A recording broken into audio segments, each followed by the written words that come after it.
We were talking as if we were in the same room. How does the telephone work, Uncle Bill? Magic? No, not magic, Susie, but science. Science of sound waves and electricity. How do they work? We'll let Mr. Mann show us. Hello? Hi. Oh, man, I am so glad that we got the bugs out. Why do you laugh at me? Am I that bad an actor? You really are. Yeah. Oh, come on, Yeah. Joshua. Yeah. Here's my new personality. You are not part of the heist team from now on. What's the heist team? The team I'm using for the big heist. Oh, like Eddie Murphy recently had a movie where everybody said Eddie Murphy's back and it's pretty good. I can't remember 1 second of it, except the car was in the pool. I don't even remember that second. But wasn't it called like Tower Heist or something? Exactly. This is what you want to do. No. Really? No. You don't want to make a heist movie. I don't see you do. But No, tell me if you do. It's an actual heist. Oh, yes, and I'm ready to steal something along with you. Yes, and you're already off the team. How's my popping of my peas? Because I got my windscreen. It's better.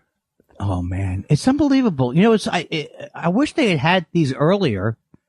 You know, so I would have been able to avoid this problem years ago. Now I'm going to ask you a question. How come they don't just come with the goddamn screen on them? And then if you want to take it off, you can take it off. Why would I never want this off? There's time. I don't use it when I'm singing very often. Oh. I use it when I use it when I'm recording. Yes. Why do I say that like that? Yes. I feel very bad about where I am energy-wise. Yes. It's a little weird. It's a little weird. Let's talk about... It's off-putting. Well, this is one of those times where we can actually talk about you, and it won't be because you steered it there. I know. We can talk about me, and even I try to sabotage that. Yeah. How are you feeling about the big speech, my friend? I feel good. I guess I'm really excited about talking about it, so maybe that's what it is. I feel so excited about it. I felt so thrilled with it in many ways, but then, you know, every year is the same thing where I enter a time period of paralysis. Right. And so I can't, and now, the reason why you don't hear from me is because I can't organize my thoughts enough to know what I'm going to call and ask about. And I'm afraid to call because, like, if we're hanging on the phone, we can come up with stuff. But normally I'm so self-conscious that so I just get to this thing where I should have sent it back to you or something one more time, or had you construct it one more, or something, or at least said it out loud. Yeah. Because I had read them. But I literally did not do one show this year. Practice show. Right. Yeah, no, I thought you did a great job, first of all. Well, thank you. That's my opening statement. You did a great job. Thank you. I really appreciate that. And you did a great job. Well, thanks. I mean, I didn't feel like I had the Tiffany line this year. You know, like I didn't have the jokes that, you know, the last few years I've had at least a couple where I go, I'm glad that one's going to see some daylight. Well, I mean, Soon Yi might be the greatest joke of all the speeches. I think. Well, Does it get better than Soon Yi? You did good. You did good lean in on it. It was funny because I was saying to myself, now let me ask you one more question because I still don't know if I get it. It's like in my mind, like, too soon, Yi? Too soon, Yi? I think you leaned a little too hard on the ellipses. But all right, no, you do it. Well, you know, you can cancel anyone you want, but I'm sticking by Woody Allen no matter what, thick and thin. What? Too soon, Yi? Yeah, that's it. That's it. But it's you know what? I need someone who understands how to do it. Because I'm going too soon, Yi. Too soon, Yi? Yeah, I think you ended up with more of a too soon, Yi. Is kind of how you went, I think. The thing that was so delightful was to say jokes like that it was like some of them were so mean. Okay, like some of them were so mean-spirited. Yeah. They were so like, So like the Rogan joke was mean-spirited, but it's like, I was like, well, that's kind of mean-spirited. Is that any more mean-spirited than everything I'm saying about him? And it's absolutely true. That's how I feel about him. Yeah. Even though you wrote it, so if anyone's upset or one of Rogan's camp, Which one? I fought with Josh. The $100 million joke? Yes, very funny joke. You know, it also states the obvious, you know, not that he's like Trump. He's more talented than Trump. So I don't want to say that. All right. Yeah, let's not get crazy. I'm just looking at the. So what else? Let me have you talk a little bit because I'm like nervous or something. I think you did good. You know, I think, you know, as I sort of said leading into it, I mean, I think the fact because of the situation, you're gonna end up kindling your way through it. The only thing I did that I felt disappointed about was that you didn't make any kind of commitment to the virus doesn't care. No, I thought I did that poorly. And the reason was that was supposed to be, I didn't understand. I thought you were going to lay the groundwork with your bunch, and then I just gave you a list to add to it. This is where I think my mind goes out the door. No, you have to be disappointed at it because it did not. First of all, I didn't do all of them. They would have delivered. Here was the problem. I had to put them on a separate sheet. Yeah. Only because I didn't organize the speech well enough. Yeah. So that's the thing. I know every year it's a seat of my pants thing. I've been doing it 25 years. I am willing to face the fact that I have these issues with organizing, which I don't even think are that difficult. Because if I had just written that in the body of the speech, that would have made sense. But I'm so afraid to make a structure. Right. You know, but then I don't end up making any structure till the end because I'm looking for the perfect structure. Right. So now that I think about it, if it was written out and it has to be written out and it has to be at least, I get some idea of the thrust of something that I'm saying once or twice, you know? Yeah. And, well, you know, if you'll allow it next year, I can try to help you with that specific, you know, we can be a little more deliberate about that aspect.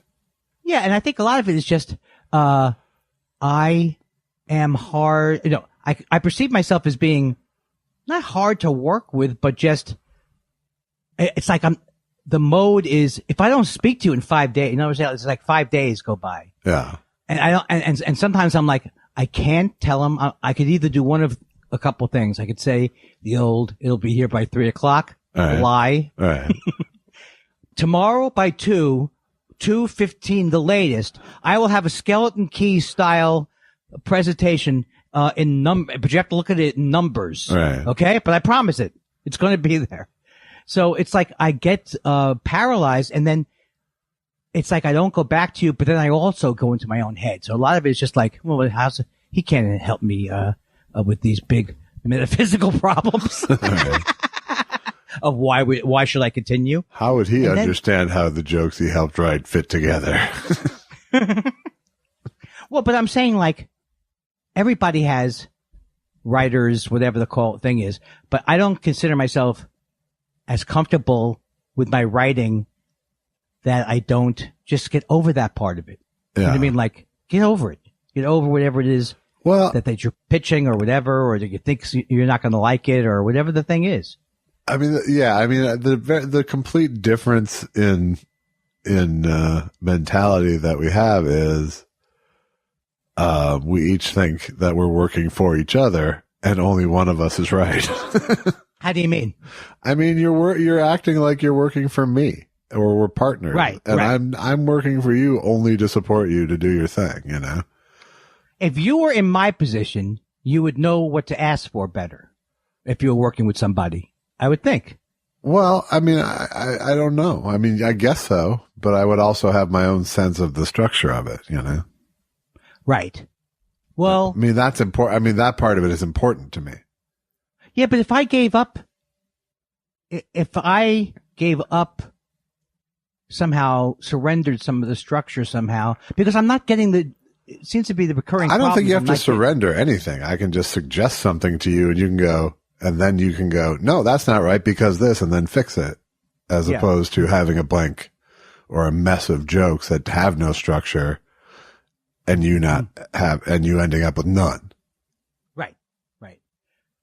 But you don't have. I mean, you don't have to take my advice, and you certainly don't have to take it as an order. You know. No, and I don't take it. I mean, none of these things are like the first couple of years that we worked together were very harder for me because I was just felt like I was a different person. I don't even know if I was in. Have I been? I have been in therapy for the whole. Well, the other difference show, right? is that we tried writing jokes together, and I just stopped that the last couple of years. Well, do you and Gruber write together more when you work together? What do you mean? Like, I know you write with Gruber sometimes. I'm trying to say like, I really don't. We had that. I brought him in to work on that thing, and then the pandemic hit, and our gig got canceled. Right. But I mean, like, I have this image of like the classic writing teams where it's you and your friend, and you're in the room, and you're completing each other's sentences. But it's like a lot of that. It's like, it just I have to get over. It's I've never had that experience. Right. Like I even wonder, there is Larry, no magic formula to make it easy. Right. True.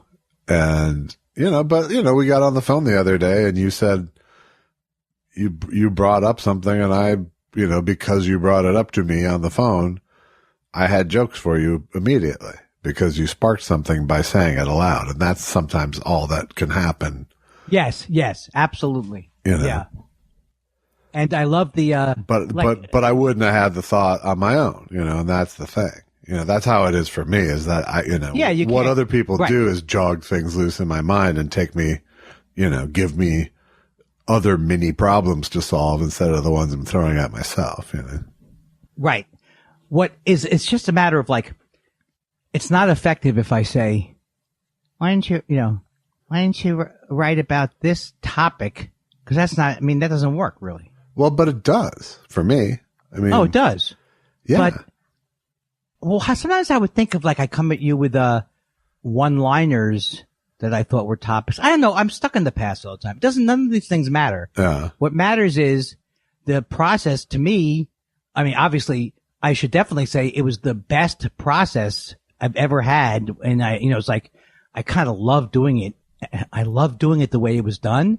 And I love that Susan was there and she made me feel so good because she was having such a good time. Yeah. That it was like better. Like times when I was like, that bombed, whatever. I didn't care as much, and not caring as much. I could be a little more relaxed in the moment. Whereas when I'm in that conference room and it's empty and people are leaving early and, there's like a lot of noise, It's easier to lose faith in yourself because you're like, oh, these people, there's like a few hundred people. They want to be entertained. Right. So I thought I couldn't believe how interesting how fun it was. Yeah. Well, I think the fact that you've been doing these cameos probably gave you some more, nerve for that kind of a situation. Yeah, I think so. But the other thing was like, when I look back at it and I look at it, it's like, wow, it doesn't look like a bad TED Talk it looks like comfortable. It looks like a little home movie. No, it looked like a Zoom show, Andy. I'm sorry, but that's what it looked like. No, I'm not saying we had the greatest cameras, but I'm saying like, I'll tell you this. I've seen myself on the cameos and I've seen my skin on that thing my skin looked very nice. On that particular. Yeah, no, I think, did you have a ring light up or what did you have? No, we used one of, just Susan, Susan used one of her lights, Smith Victor light, like that had very nice light. Yeah, no, I'm not saying it wasn't well, I'm just saying ultimately the effect is the effect is that of a Zoom show. But you see, here's where I disagree with you. Like the Zoom shows I hear Zoom show, I think of freezing, not communicating. It didn't have it didn't ever lose the intimacy because of the fact that it was, when it was originally pitched, I didn't know what it would be, So to me, it was like, oh, this looks like a thing. I'm not saying it'd be a thing that you would buy on DVD or something. It can't ever be more than what it was. So. Right. And I don't know if this will never happen again, but I do like the comfort of it. Yeah. Well, I mean, also evidenced by the fact that you didn't have like fucking major meltdown too. I mean, I did have a version of it. I mean, I really did no, I didn't have a meltdown at all, but I did this thing where I lose the ability to organize. And so if we come up with something good that was on the phone conversation, like you were just saying, and then I don't transfer it, I could lose everything. And that's just, I got to get past that point next year. All right. If there is a next year. But right. Who cares? And who cares in a way? It's not, who knows what's going to happen next year after the election. Right. I like using the Shure SM58 too. The thing that was great about that is that, I've been up there and there's been like 2 gooseneck mics. I mean, it's been really weird with the I don't think I had a lavalier, but just weird. I don't know if it's Canadian. They have weird mic things. There's something about a 58, my friend. there's just that's the tool of our trade. And that line you wrote was a great line about, I'm only using this microphone so Susan knows I'm not talking to her. Right. But just the fact that I have to, if I went away from the microphone, like and like even if I do it now, if I lean back or whatever, you just lose it. So it focuses you like as if you're doing a live show. And so that felt really good. Because sometimes it's so weird when you do a thing in a conference room and it just doesn't, and the echo and all that stuff. So anyway, enough about me and my stuff, but it was, and I'm so relieved that it's over. Yeah. I'm very happy about it. Yeah, it's a hump for you every year. Yeah. I mean, this wasn't like the usual year. And for better or worse, you don't have to go stay at your mom's house now. When did I go to stay at my mom's house? You always would go after Montreal. Oh, I guess I did. We did do that sometimes. Yeah. No, I remember going back there it's unbelievable that we would normally, this is going to be the first Thanksgiving. This is starting to feel very strange. Like, doesn't feel like a year since she's been dead because it hasn't been, but it's coming up on, and my sister, but it's coming up on like the only, she died in March, holiday right? we all got together for. She died in March or February? They both died in March 10th and March 21st, something like that. Gotcha. So, on the other hand, I don't know whether it has to be on the other hand when you're talking about loved ones. On the other hand, it's, I save in miles. No, I am looking forward to not flying anywhere. Yeah. There's something about that like I feel very relieved about. I felt a lot of pressure the last few years, especially as my mom and sister's health deteriorated. And as you get, I'm just not 30 anymore, and I don't want to be 30 anymore. Well, I really do, but what are you going to do? Right. I wish I was 30, Josh. All right. We can pretend. Is this coming out we can in the have podcast? a theme day. Okay, but you promised me Christmas in July. Remember that? And then you just decided not to have it? Yeah, I realized it was dumb. No, you did it to hurt me again. I put up the stocking and nothing. And you and Allison did it was when you were working with Ashton Kutcher. You were doing some prank shows. Yeah. Back then. We do a Christmas prank show called Cold. You've been cold. You just got cold. Oh, thank you, sweetie. Oh, I was so traumatic for me as a child not getting any presents. What? Coal? You've been cold. Boom. This week I'm preschool cold. I put a thing, and then they think they're going to get a present, and then they say, and that's a baby's a call. See you next time on Preschool Emotional Scar. I like the way you modulated your impression. Oh, but the other thing I was going to say was we got a good review there in the thing, and I think it's going to be on Vulture too. Maybe on Vulture where people can see the actual thing again, because it is weird that we had to take it down. Oh, and the other thing I want to say was excellent plugging of the podcast. It really was. It really was solid work. So how did we double our audience today? Did we triple it? Nope. How did it affect? Just about the same, really. So you're saying the only bump I got out of this whole thing was I have 8 cameos that are the clock's ticking on 8 cameos. Yeah, that's pretty good. Yeah. Andy, do you want to make 75% of $280? Well, you better get moving. Less if they order on an iPhone. And then this guy started DMing me. And I thought he was heckling me. Yeah. Like, it's $2.99, right? Yeah, Kindler, what the hell? Oh, yeah. And it's like, he just sends a picture of himself. And then I almost tweeted this, but then it turned out that he wasn't heckling me. But I was like, that would be a real Jewish dilemma, right? Forget the free ham. Yeah. If it's $2.99 for them to insult me, and I can keep letting them insult me if I want to make $3 every 15 minutes. But then it's also hurtful. Right. You have to decide what's your hurt worth. So I've already made $15 from that guy. Yeah, that's good. And I don't quite understand the mechanism. They send you a DM. Yes, they're sending me a DM on to be able to send me a DM on Cameo, which I didn't even set the price for this. It can't be less than $2.99. Yeah, I assume, because I did not come up with $2.99. Right. So each DM now I could, if someone's DMing me, I can turn it to free so I can have a conversation with the person. Okay. And it won't cost them any more money. Yeah. Good luck with that. So they're charging them to actually send you the message.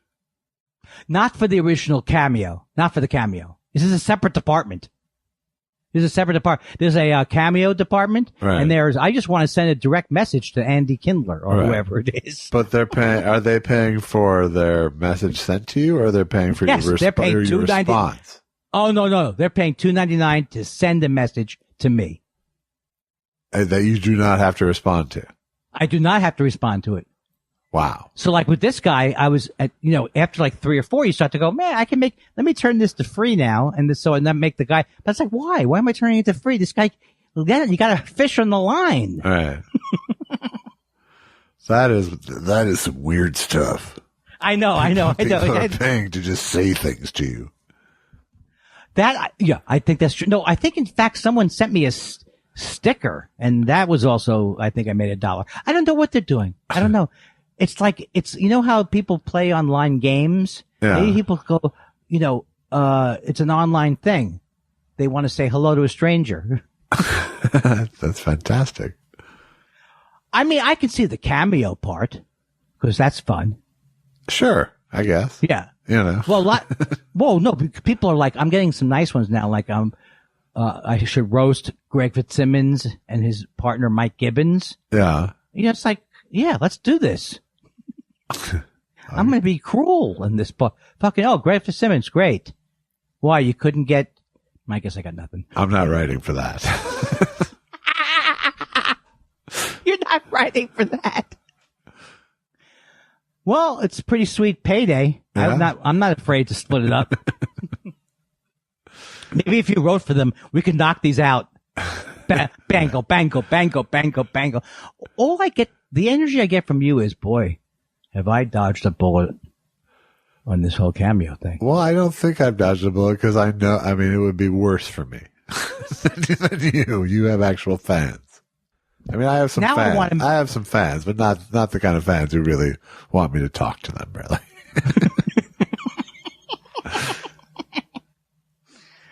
Well, look, I don't want to lord it over you, this horrible, poorly paid job. No, I mean, I certainly don't want to make you feel less than. Yeah, I mean, I come from a place of superiority and inferiority in my judgment. So that's a dilemma. It's a dilemma now. Why do people not want me enough to do cameos? Right. Why would I not be in demand enough? And then it would be the most horrible feeling to have to do them.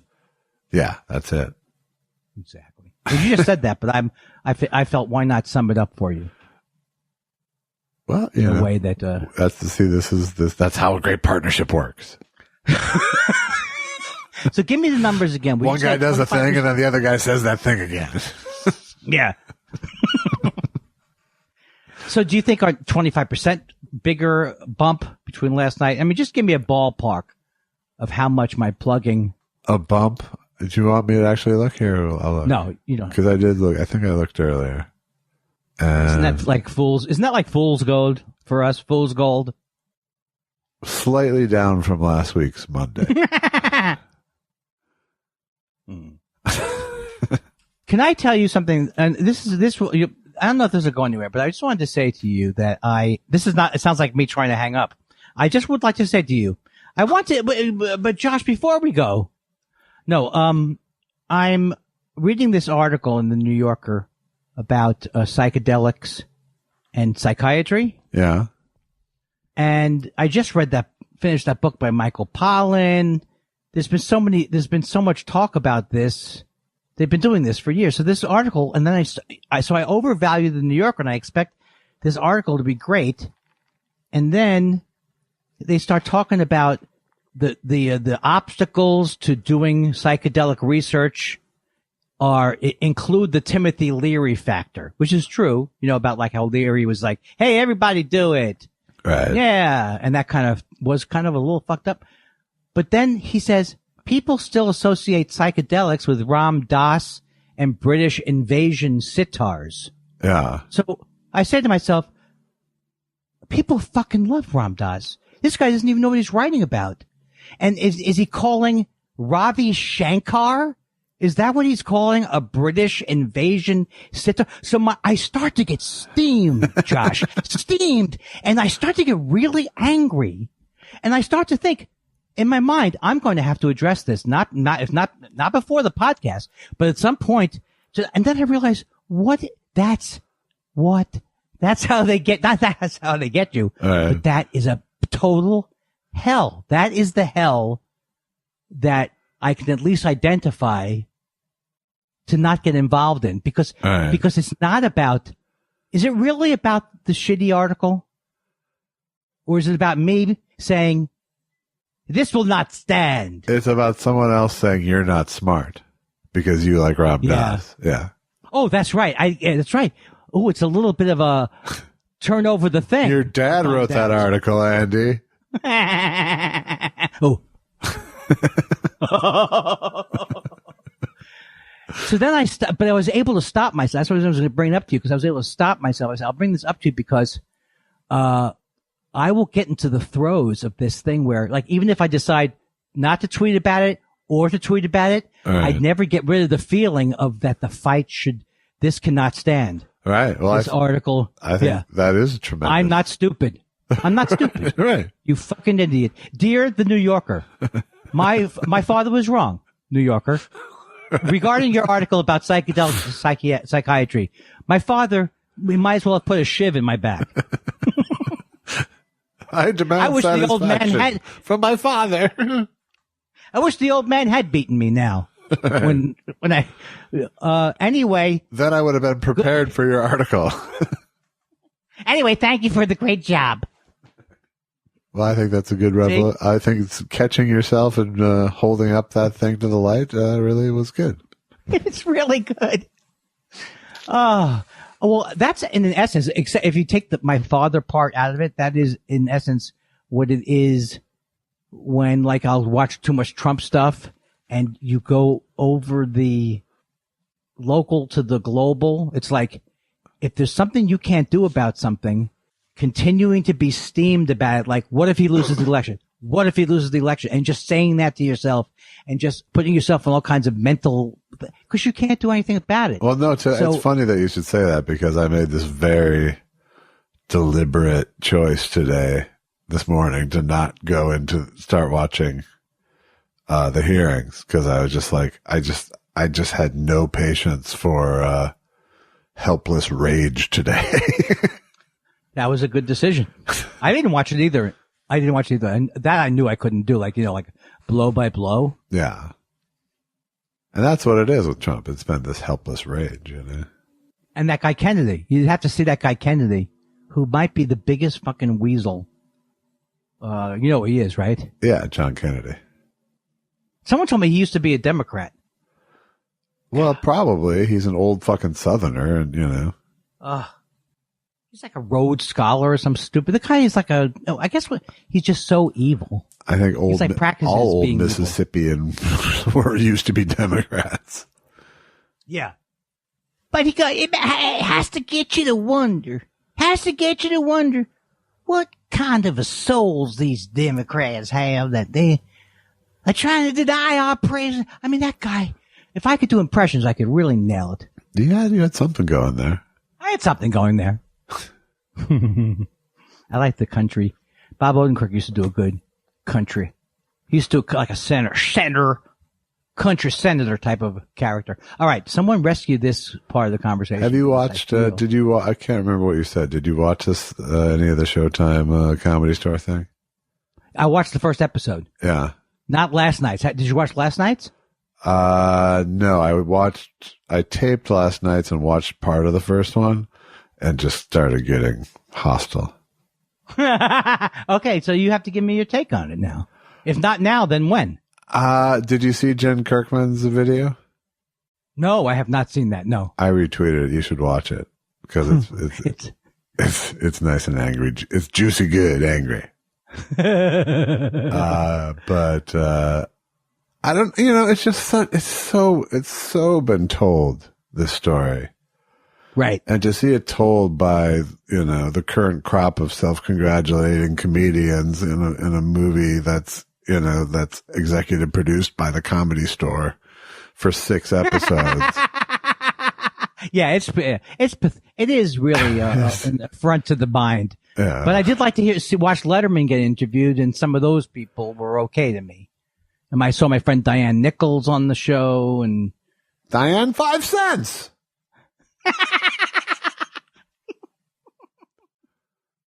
That's right. I worked with her on the road, and she did say that. She said, "Look, that's how you remember my act." Diane 5 cents. Right. Yeah, and it's going to get worse because you're going to have they're going to go and just study the years with Ari Shaffir and Joe Rogan. They're going to, it's like, right. So it's got to get worse. What's your take on Mike Binder? I'm not a big Mike Binder fan, and I just don't like the going home to my, I don't. Yeah, it's terrible, right? I'm not a big fan. I can't believe it. When I first worked here, this thing was like, look, you could have washed your face in it. Yeah, it's just, it takes, in some ways, it takes the validity of the doc out of it to me, because the filmmaker has no real questions to ask. You know what I mean? And also a little bit like CNN. There's just no inquiry to it. It's just him telling this story that he knows full well because he's been paying attention to it for the whole time. Yeah. It reminds me of the CNN history things, because it's like, I do want to see Alan Bursky. I love to see Freddie Prinze. I love, to see those people. I'm just thrilled to see the people. So it's like, it's almost like disappointing. Oh, I wonder what really happened to Freddie Prinze. Right. Now I want to go watch a documentary about him. Yeah, because you might learn something from that one. So I don't know. I just think it's this fucking documentary series thing that's been happening.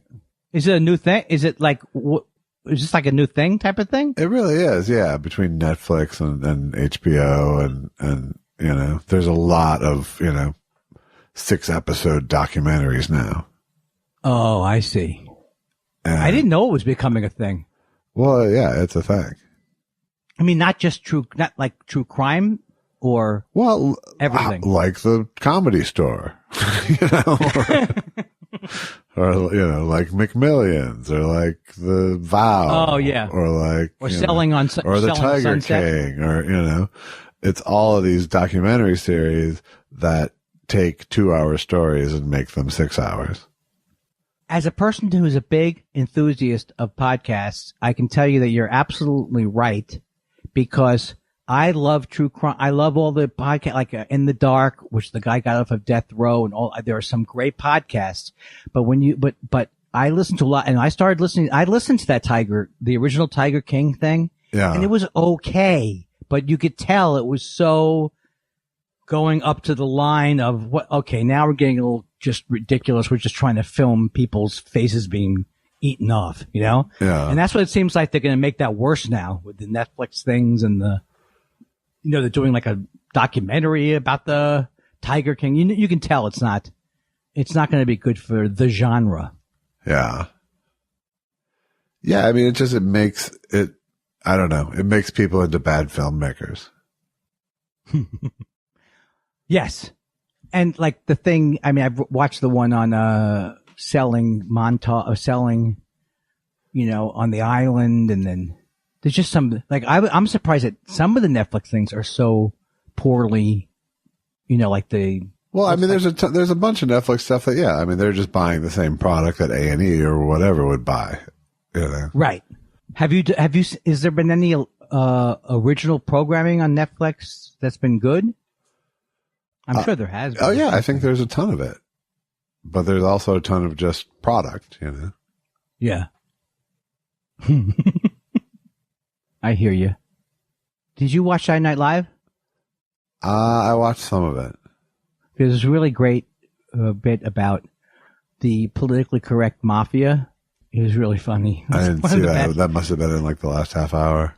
Yes, and they're just basically, it's Bill Burr comes out of prison. He's been away for 20 years, and he goes, yeah, we got to take these, and there's all the Italian mobsters. He goes, we got to take this neighborhood back for the Mexicans. And they're like, whoa, whoa, whoa. You know, they're all like, easy. Yeah. We don't say that. So it's like one of them is gay. Then there's a black member of the Italian mob. It's pretty funny. It's really, I don't describe things well. Well, I bailed on it and erased it too soon then. I never heard anyone say, oh, deleted. It's erased. Yeah. The same thing. Yeah. Hey, this is a world record for a Monday, isn't it? No, it is. It's gotten longer. Yeah. Starting to get a little nervous about it. I feel like it's like a game show to me. Yeah. Sometimes our podcast. Sure. Where and here's the thing, you're the game show host. Yeah. Yeah. You're wrong. Weren't you before Jolson as the jazz singer? Well, I was on the stage for 3 years. But the Warner Brothers at that time not only had no money to produce a movie, they had nothing to eat. And they tried to dig up money from all over. They finally got Jolson. And Al Jolson, you could make him believe anything you wanted. You could say, Al, have you played the cello lately? He said, no, not since last year. Never played the cello in his whole life. So they told him it was the story of his life. That the jazz singer was a boy who ran away and gave up a career as an artist and as an entertainer to take his father's place and sing to his God in the synagogue. And Jolson believed it didn't happen at all. His father was a guy who made things kosher, killing chickens. And Are you serious? I'm very serious. They made that whole thing up? Yes, and he sent that big press story. This is the story of my life. But more important, he put up the money to make the picture. He had the money to Sure. Warner Brothers would have made it with Mickey Rooney. They didn't care.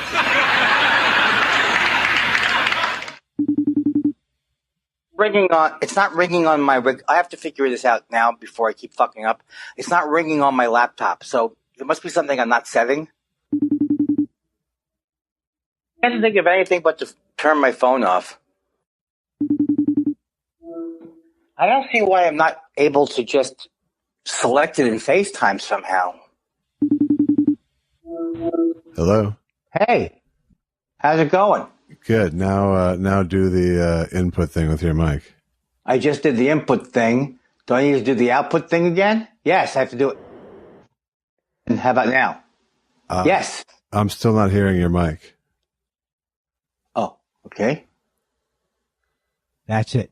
There we go. Oh, hello, it's me. Okay, so I really, you'd think, you could, I think this would be a great, if we ever did go Patreon, we could torture people with behind the scenes footage of this. But I think a couple of more weeks. Thank God we're not involved in SpaceX. Yeah. Although you at least remain rational and calm. I'm just afraid you're going to yell at me. Yeah. Because I was 5 minutes late anyway. Yeah. You know what I'm saying? I'm already pushing it. I have to say, I'm a smart enough man to learn that yelling at you isn't going to get my purposes done. Well, I think in the early days of the podcast, don't you remember I used to flinch and hide in the corner? I do remember that. And then, but you always felt that when I came out of the corner and I stopped flinching, I wasn't quite as in the moment on the Do you podcast. want a treat? How about a treat, Andy? Okay, that's wrong. That's wrong to compare me to a dog. To compare your dog to me. I want to be tonight. I'm switching around all the jokes. Yeah. Okay. Good. You think I'm going left? I'm going right. I'm eating the mic. No, seriously, it tastes like mint. All right. What's the reason for okay? Oh, I see. The reason for taking the windscreen off would be for music or something like that. Yeah. Well, it just depends what you're using it for. But if you're doing, I'm a musician, Josh. Hello. when I sing live, I tend to not have a windscreen on. Oh, that's it. Okay, because you there's some. you Okay, can be a little farther off. You can play with it a little more. see, this is the kind of thing. This is the online thing that people want to see, and we'll give you a little taste of it here. You pay more money, you get Josh giving you miking techniques, stuff you should know. Look, I'm trying, Josh. You may be thinking I'm ruining the show. I look at it differently. I'm trying to ruin the show. Is I think No. I'm out there trying. Boom. They're not all gems. None of them are gems. But you know what they are? Constant Noise. and never ending Yes. and offensive and off-putting and continuous. Yeah. What happened today, Andy? Oh, don't do that to me, Josh. Don't conflate. I want to use conflate, but I don't think I did it right. Don't conflate this podcast with things that can't be right. With things that happen to be. You're conflating again, aren't you? I think I was conflagurating. Ooh. Hey, conflagulation is what Norm Cosby, what do you call him again? Chrome Nosby.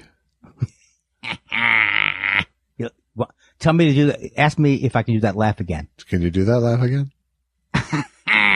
Nope. See? No, everyone. It's like a snowflake. Everyone is different. Have you heard my, go ahead, name me anything you want. I'll do an impression. Just whatever you say, it's your choice. Wet ass pussy. Oh yeah. Oh boy. I'm sorry. I started to go into it and I realized that could have been the biggest mistake in my life. Well, I started to go, oh boy. Now, am I doing a black? Is that a black? I don't think you didn't get all the way there. I don't Shut up. Is that a black? Just answer to me lowly where people can. Was I doing a black wet ass pussy? You weren't there yet. No. Oh, from the 60s? I said, hello there. Oh, my pussy. And what is the difference between that and the I say that? Yeah. Yes. No. Oh. I love it. Welcome to the show. Boom, boom. Welcome to Thought Spiral. No. You say thought. I say spiral. You say thought spiral. I say spiral. I say tangent. You say go. On a. Oh, maybe I've had some pot today. You think? Maybe Here's the thing, Josh. Yeah. I now have back pain thanks to you. I never had back pain before I did the goddamn podcast with you. Yeah. Now I have it. Yeah. So I realized today, after speaking to my therapist and calling my corner man, I called my corner man today and talked to him for a couple of minutes. Did he cut you? Yes, and that's the part I always was queasy about when I was a young guy watching boxing. Sure. When they would go in and cut him. Yeah. I was like, you know what? I'm out. I lost my place again, as always. What was I doing? Your back hurts. Oh, okay. So then I realized, so then I go, Old Jew Medical Corner. Well, here's what I learned with my therapist today was that what I tend to do is if my back starts to hurt, I don't go and, apply, look it up or, online or figure out what to do. Yeah. I immediately blame me.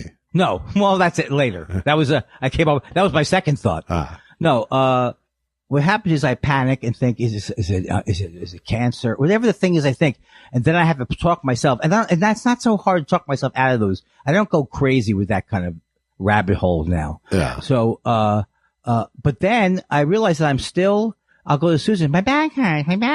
Maybe I'm going to go to you again. You already told me what to do. I can't remember. I couldn't remember what it was. Right. So then I realized, and Susan went online. She goes, well, I said, well, what do I start with first? The hot or the cold? Susan, am I a rabbit? What's that?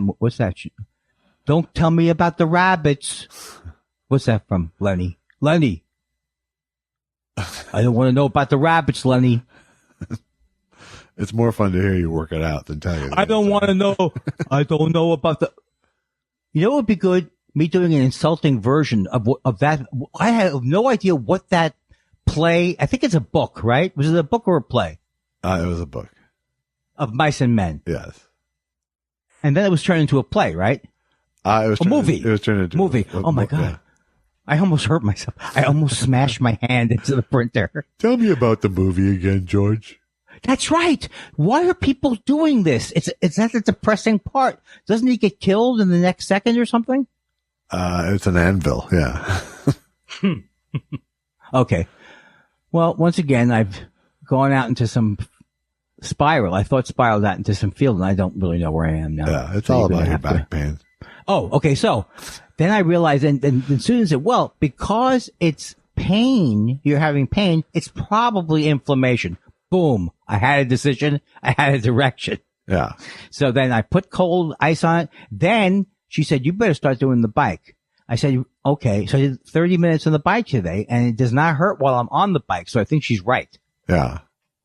And then when I leave you, I'm going to start with the cold, then the heat, then the cold, then the heat, hot shower. And I'm going to start to try to do something about it. Okay, good. My back hurts a lot today, and I'm not doing anything about it. So you're a step ahead of me. It hurt. I haven't been asking you about your predicaments because I thought, and here's why: I don't think you want to be asked about them. That could be another false assumption of. No, mine. it's you're right. But there's got to be a way for me to check in that doesn't just come off like you can check in. Yeah, but it's like, who needs the annoying guy? Hey, your back's no better, is it? No, it's not better. And then you punch me in the face. It's not better, and I need to have another surgery. So that right now I'm in the kind of psyching myself up to re-engage with the spine surgeon.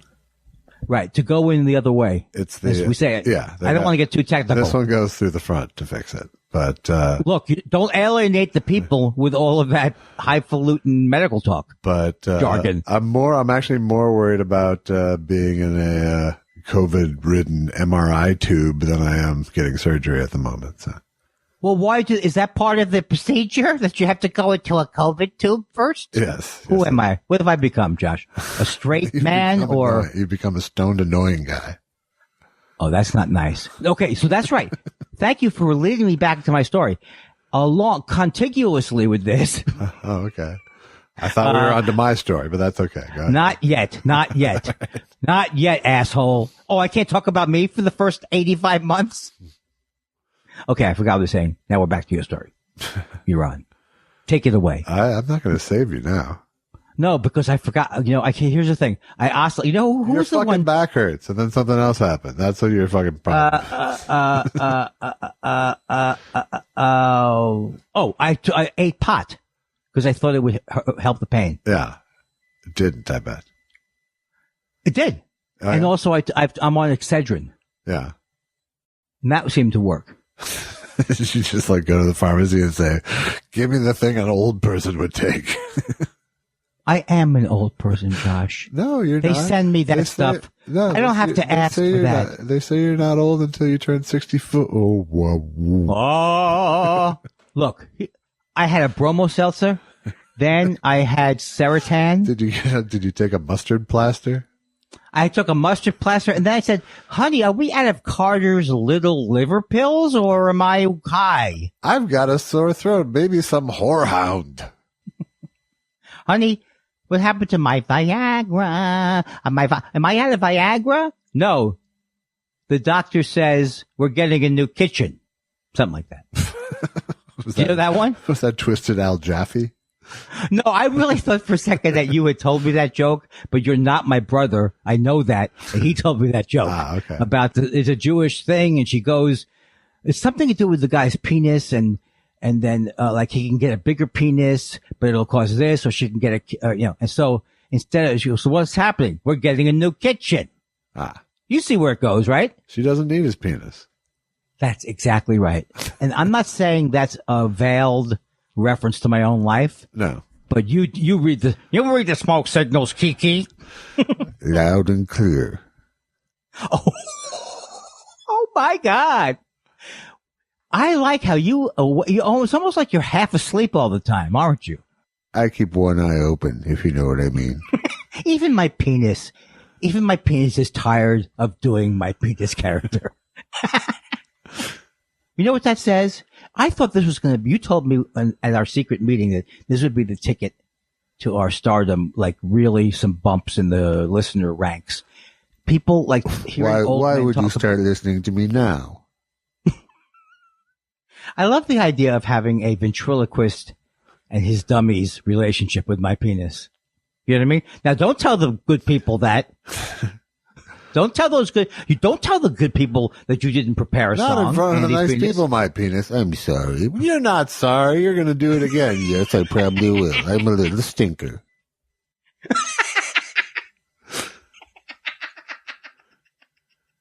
It's so pathetic. It's such a pathetic bit for a pathetic act. But you know what? I revel in that. That's all I have left now. I know. Okay, let me ask you a question. Do you think things are going to turn around for me when I'm 65 or 66? What do you think? I'm hoping for 64. This is the year. You know why? Yeah. Because every call I'm going to open with I'm 64. I made you laugh. If I can make you laugh, you hate the show. And I made you laugh. That's true. And you hate me. Yeah. And I made you laugh. Yeah. I feel as if, we reached across the aisle there. We really did. When are we going to do like a Dick Van Dyke style Christmas show where Perush does a bit? Let's do a socially distanced Christmas special with Perush will come on, Not Tweet Bahara will come on. Yeah. Yo, Hashimoto. Yo. That'll be his song, and we'll charge extra. Come, they told me, yo. Yo.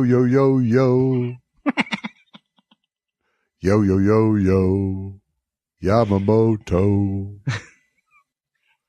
Instead of pay-per-view, we'll have it on Boom. Insert a joke there. Later on, get our writers to write something about that right there. Do you think I could ever become deluded? I mean, I'm semi-deluded, but to think that we have writers and you tell our PR team that I don't. It's a little Norma Desmond, but I did watch almost all of the Peter Bogdanovich Great Buster documentary. Oh yeah, and it's good. And Ben Mankiewicz was on it. What was the matter with me? Why do I say that? I say that Ben Mankiewicz was on it. Gee, I hope he's listening to the show, because maybe he'll hear me say, and I wonder if, I certainly, hope, that, Ione Sky's listening. I don't want to bring it up because I don't want to embarrass anybody, but I heard Ione Sky's a big fan. I couldn't think of, his name isn't Ben Lee, right? Did I mess it up? Yes, it is. It's Ben Lee? Yes. Now it's Grandpa. It's time for those bits now. He's starting to lose it, Andy. Grandpa. Like that. But I never had kids, so I couldn't be Grandpa. I do have a question for Ben Lee. Sure. And by extension, Ione Sky, if you're still listening after Andy embarrassed us so often.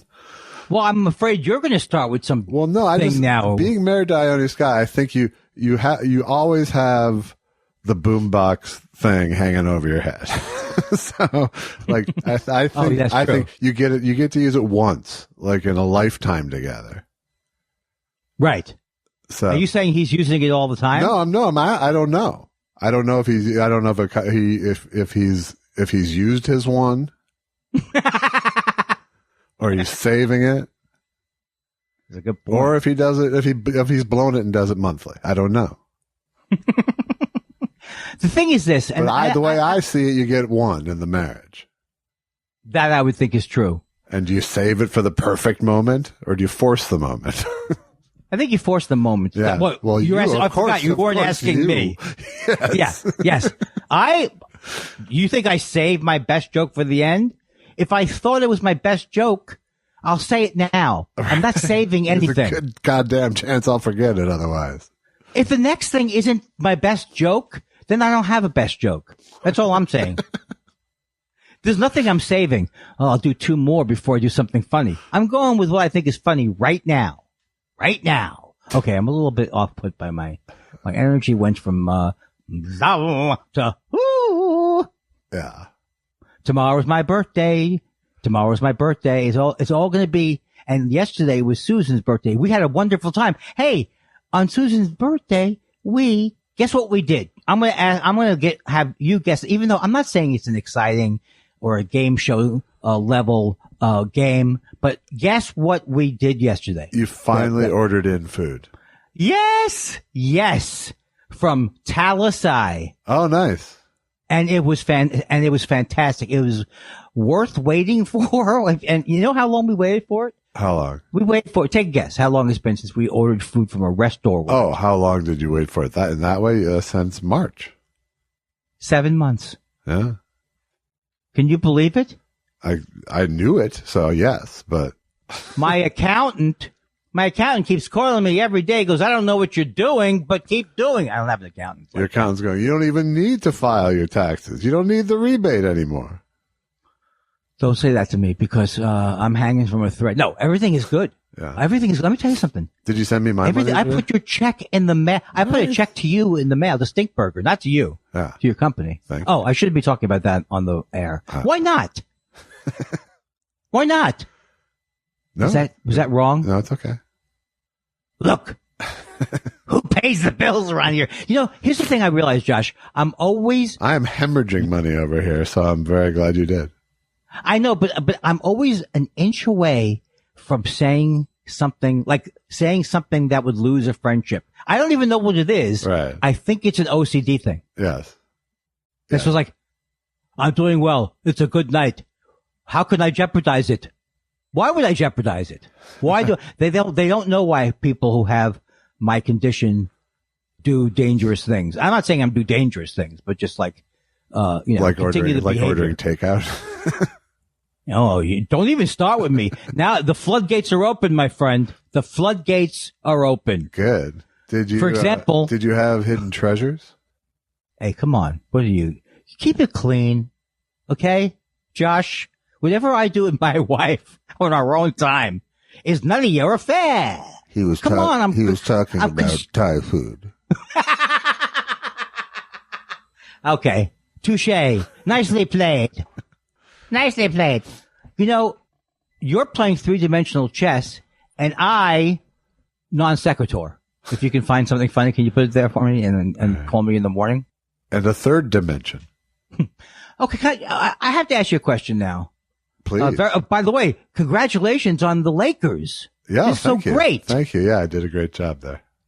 Oh my God. And I know people won't believe me that I really was a diehard Lakers 80s. I watched every game in that's the regular I think they'll believe you. I just don't think they'll care.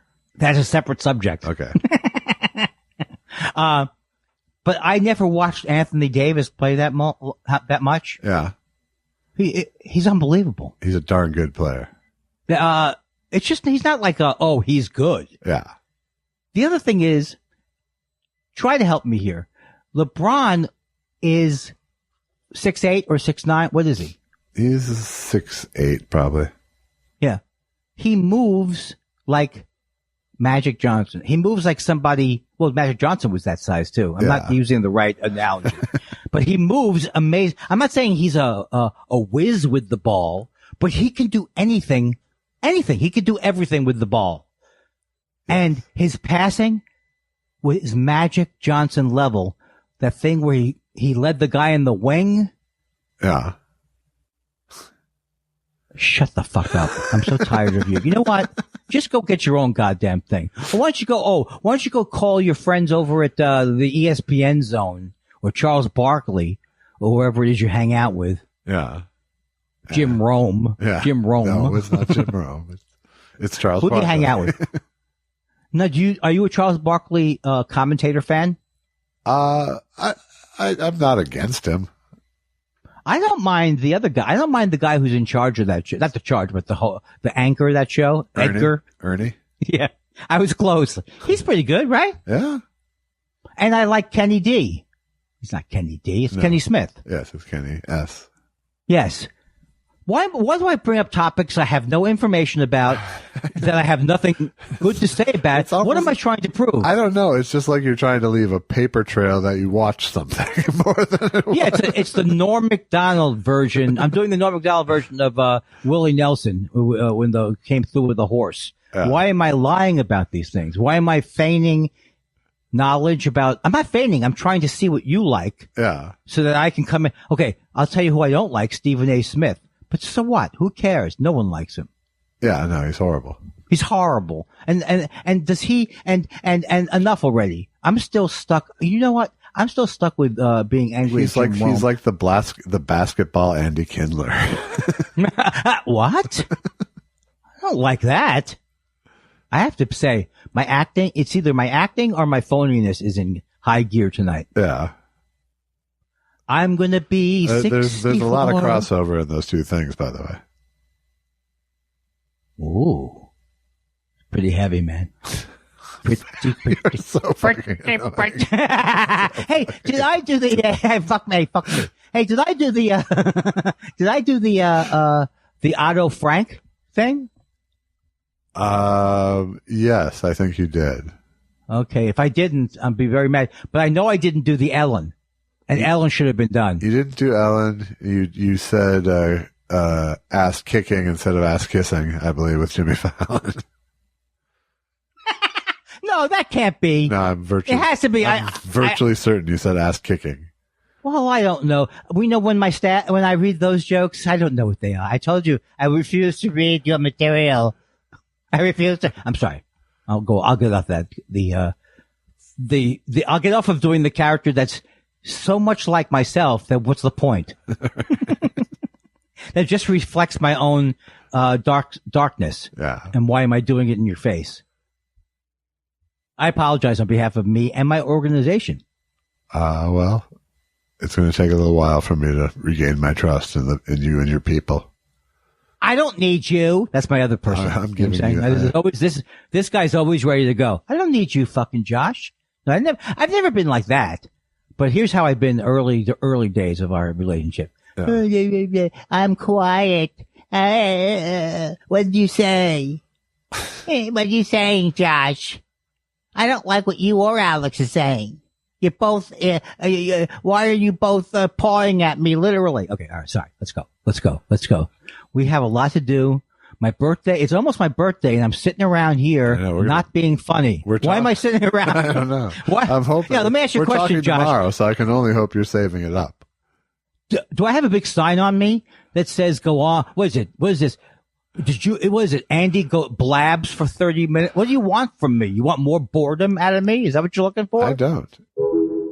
I do believe the nature of the times now demand that television takes positions, that it exposes both sides of controversy. I've yet, for example, I keep thinking this awfully, not to inject a political note into this, but I have a feeling we're dealing with a faceless enemy in terms of the Vietnamese.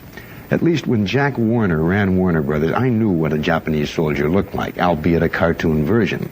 He had gigantic teeth and myopic vision, and he ran around assaulting nuns and torturing Clark Gable. And indeed, the Nazi was the unregenerative animal with a whip. And he pointed with the whip for these thousand to go into that gas chamber and so and so. Now television gives us Hogan's Heroes. And next year, I suppose it'll be the Merry Men of Auschwitz. Yes. And a big a dance thing on the Death March of Bataan. Yeah, ballet maybe. A ballet of that sort. Hello? Hi. Can you hear me? Toggle. Toggle. Toggle. Toggle. Yeah. Toggle. Toggle, but still not toggle. And now the thing? I don't know. Can you hear me? Toggle. Okay, good. Right? I think so. I'm so sorry. I don't want you to think that because I was always late when I came to your house in an annoying way. Well, I thought it was annoying, but I'm going to be this late all the time now. It's a lot for my brain to handle 3 things. I understand. Well, as long as the first one is happy birthday, my friend. I can't believe it. I didn't know whether you'd say it, even though I sent you the script. Bump, bump. Ba, ba, ba, ba. Oh, when I get older and losing my chops. Just earlier today, I couldn't even get my penis out of my pants.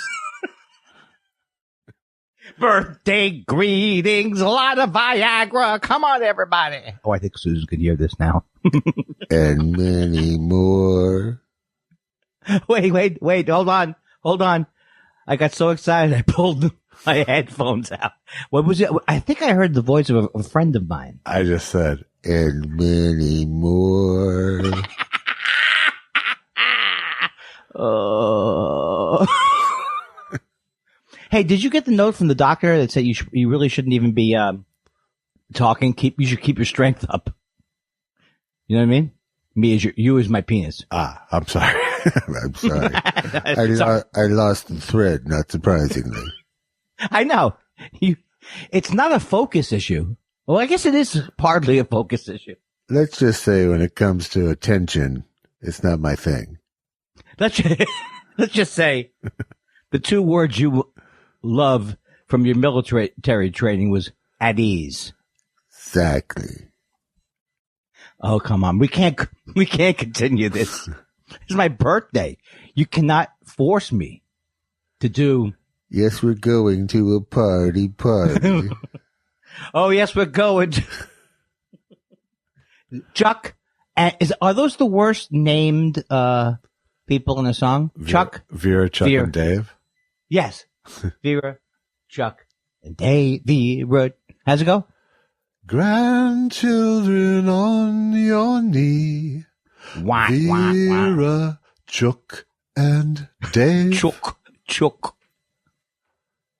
Now, no one would say that's a good song, right? I'm sure some elderly music hall aficionado would love it. But I mean, I think Obla D is better. But not much. I don't know. Oh, first of all, what is this magical world? I never had a problem with Obla Di Oblada. Lennon hated it, of course. That's because I'm sorry. Because Lennon hated everything. But I used to have that joke, right? Which? When the Beatles broke up, was when Paul McCartney went over to John Lennon's house and he said, I got some great songs. When I get older, losing my hat. I go, oh, I'm out, Paul. Oh, wait a second. You didn't hear the other one. Oh, blah, blue, blee, blee, blee. So that was your bit, yeah. I don't remember that at all. I've never seen that. Oh, bit. God. Could I have done it worse? I thought for maybe that you had heard of it so I wouldn't have to go through it. You backed off of it so hard I thought you were on stage. No, there's no way I can, because that always has an element of fear in it. Element of fear. They don't seem to be enjoying me. It scares me. Hold on, I have to scold my dog. 1 sec. Sure. No, go away. No, go. It worked for now. Wow, you really, I mean, I don't know if you want to take that out, because that was you really dropped the hammer on your dog. He was so sweet. You gotta be sweet. But I've seen, even this recently, I saw an interview with someone, and they were doing some kind of I can't remember, but they were giving some, and then they go, get out of here! The dog comes in, get out of here! Right. Yeah, people, you gotta just, you gotta alpha up with your dogs. It was Kevin Hart. Yeah. Yeah, it wasn't quite that much. I mean, that's not alphaing, is my point. Oh, what do you mean? I mean, alphaing is being in control of the situation. That's what dogs respond to. So you're saying Kevin Hart might as well be barking himself. Yes, because first of all, and I hate to say this, he's a small man. Was it a big dog? I don't know. I think they're all big dogs to him. Boom, boom, boom, boom. I found the guy who I'm slightly taller than. And by the way, I might not even. I bought my dog a new toy. No, that's Kevin Hart. Oh, please, people. There are many types and shapes of people. There's no reason to make fun. Yeah, but you could tell. I could tell, though, that you're exactly right. And that would have been a good lesson for people who want to have dogs, because he probably has to keep upping the ante with his dog using that kind of voice, right? Right. Get out of here. Yeah. Get out. What I've learned is dogs are seeking leadership in stressful situations. Oh, my God. It's blowhardy, too. Yes. It's blowhardy, too. No, but you are. See, I disagree. Blowhardy implies that I'm not good at things, which is true. You are good at You are good at dogging. Dogging is your thing. I like it. I'm not a master. I'm no Caesar whisperer guy. Do you? Because my theory of dog training is you only have to train them enough for you to like them. Oh, so for example, if you liked murdering people or tearing them limb to limb, right? So you wouldn't mind if I'd have different expectations for my canine sidekick. So that's a good dog. Yeah. It's a working dog. Oh, so do you think people like overtrain to the point where, because they're so scared of hearing a bark or something? See, I'm so scared I wouldn't be that kind of dog owner, but I don't know what kind of dog owner I would be, but I think it's a thing to think about. It's definitely a thing to think about if you live in a condo, for example. Yeah, and that's the thing too, is that I'm aware of noise all the time, of my own noise. Do I want to bring another person in? Another animal, a dog into this? What the hell? You see, that's an example where you did laugh from the sheer amount of my trying. It was Foster Brooksian. I don't know why that made me laugh, but I was thinking of something about Norm Crosby that we just talked about made me laugh. And then I was laughing at the memory of it. And I can't remember. We talked about I'll it. take it where I can get it. You know what? And if you can salvage a laugh from yesterday's show, all the better. Are you kidding me? I was on, so if you there's were any on problem with the show, that's for sure. Oh, maybe I was high. Maybe I was high. I had back pain. Yeah. Back pain. That's going to be my new thanks. Cocaine thing. Yeah. If I get into cocaine Chevy again. Chase used that as his excuse for fucking 20 years too. Well, that's exactly where I'm getting that from the Chevy Chase roast, where Al Franken, which is a horrible roast, I never made it on the air, but where Al Franken said, yes, Chevy had back pain. I remember when he used to take his back pain pills and chop them up into small, and Chevy did not enjoy that, Josh. I don't think Chevy did not enjoy anything about that evening. And he went back and said, it probably was cut out. I go, yeah, I think you were, I saw you do a lot of drugs then too, Al. Yeah, I think you had a lot. You must have done a lot too, right? That was his version of, that was his version of roasting him back. Yeah. Literally Trump did better at a roast than Chevy Chase did. Trump is actually a more likable figure even after the presidency and his roast. I think that might be true. Chevy. That might be true. I sometimes want to feel bad for Chevy Chase, but I don't think I should, because I think he's just a bad guy. I don't think that there's any, I don't think that there's anything that he's given to warrant the benefit of any doubt. No. I mean, yeah, you could say, he hurt his back a lot and, from the, not the back, but, from the stunts. Right. But if the stunts were funnier, I'd still have a better. Yeah. You have to almost say, not that he's to the Howie Mandel level, where it's such a horrible stunt that he deserves to not be hurt, but to get I admire that he committed to it always. Yes. But nonetheless, it could have been a better gag. Right. Although it's hard for me because I thought he was so hilarious when I first, because I like that he wasn't doing Gerald Ford. I mean, of course, I had full buy-in all the way probably till Fletch. remember how funny we loved the things that he would do, like making fun of people on the phone on Saturday Night Live? Absolutely. It was so great. But if you had known he was that horrible, then I really think a lot of his. Well, but it also, he was the spirit of 70s comedy of that school was asshole comedy, you know? Right. Which someone was trying to point out that Jane, you ignorant slut, isn't an example of misogyny. It's not an example of misogyny. It's an example of what that character was. Right. I mean, granted, we don't use ignorant slut a lot. No, but yes, it was to embody what an asshole this guy was to say it. But again, but then it catches on as a catchphrase, and it has a different life, you know.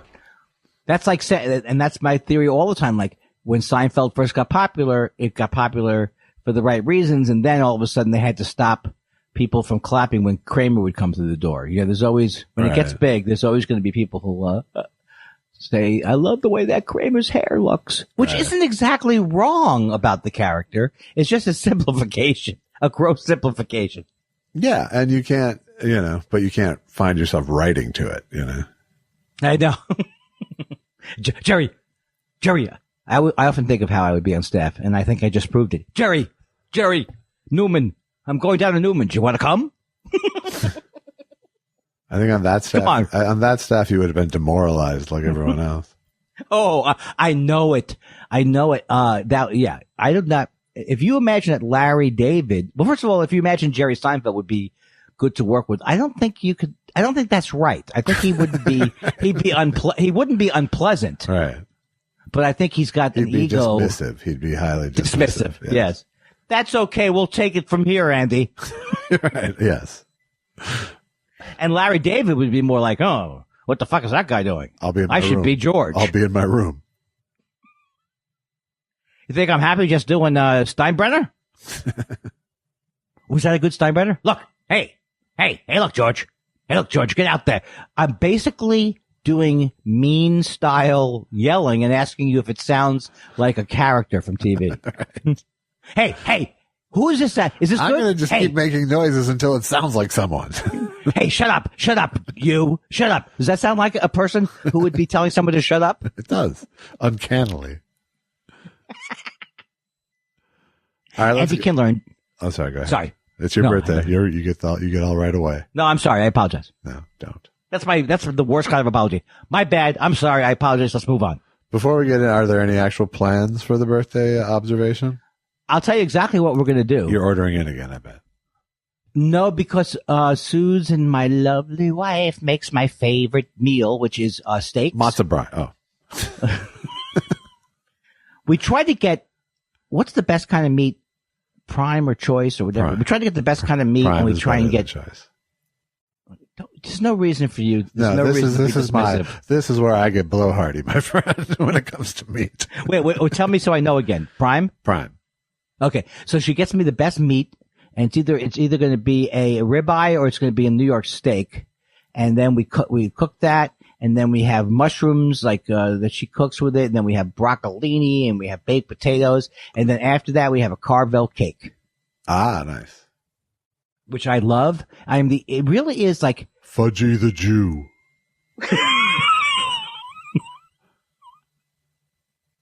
Don't get me on the Jew thing. I love it. But here's the thing. I have a Carvel cake once a year, right? Yeah. And I go, the first night I have it, Susan's birthday was, the 14th, mine's the 16th. So on the 15th, I am liable to say, hey, maybe we should get into that, Carvel cake now. Yeah. And she goes, no. Well, she doesn't say no. This is our birthday period, these 3 days. I understand. It's usually a week-long fete. Yes. But waiting for the cake tonight was a good move. Because what happens is I go, oh, my God. I have the cake the first night. I go, this would be all I would eat. If all I could eat was this would be great. Let's shovel more in. And then 2 nights later, you realize that you're not going to have it every day. Well, I love all the childlike wonder in that story. Yeah, it's good. It's very, very good. We haven't bought presents for each other in a while because I think our anniversary came right in the middle of the thing. Yeah. And so then we just decided that, first of all, we didn't know if we'd ever have money coming in my brother, my brother's Josh. Is he helping? My brother does very well. Oh, yeah. I understand So there's a safety net, but it's, Yeah, there's a safety net.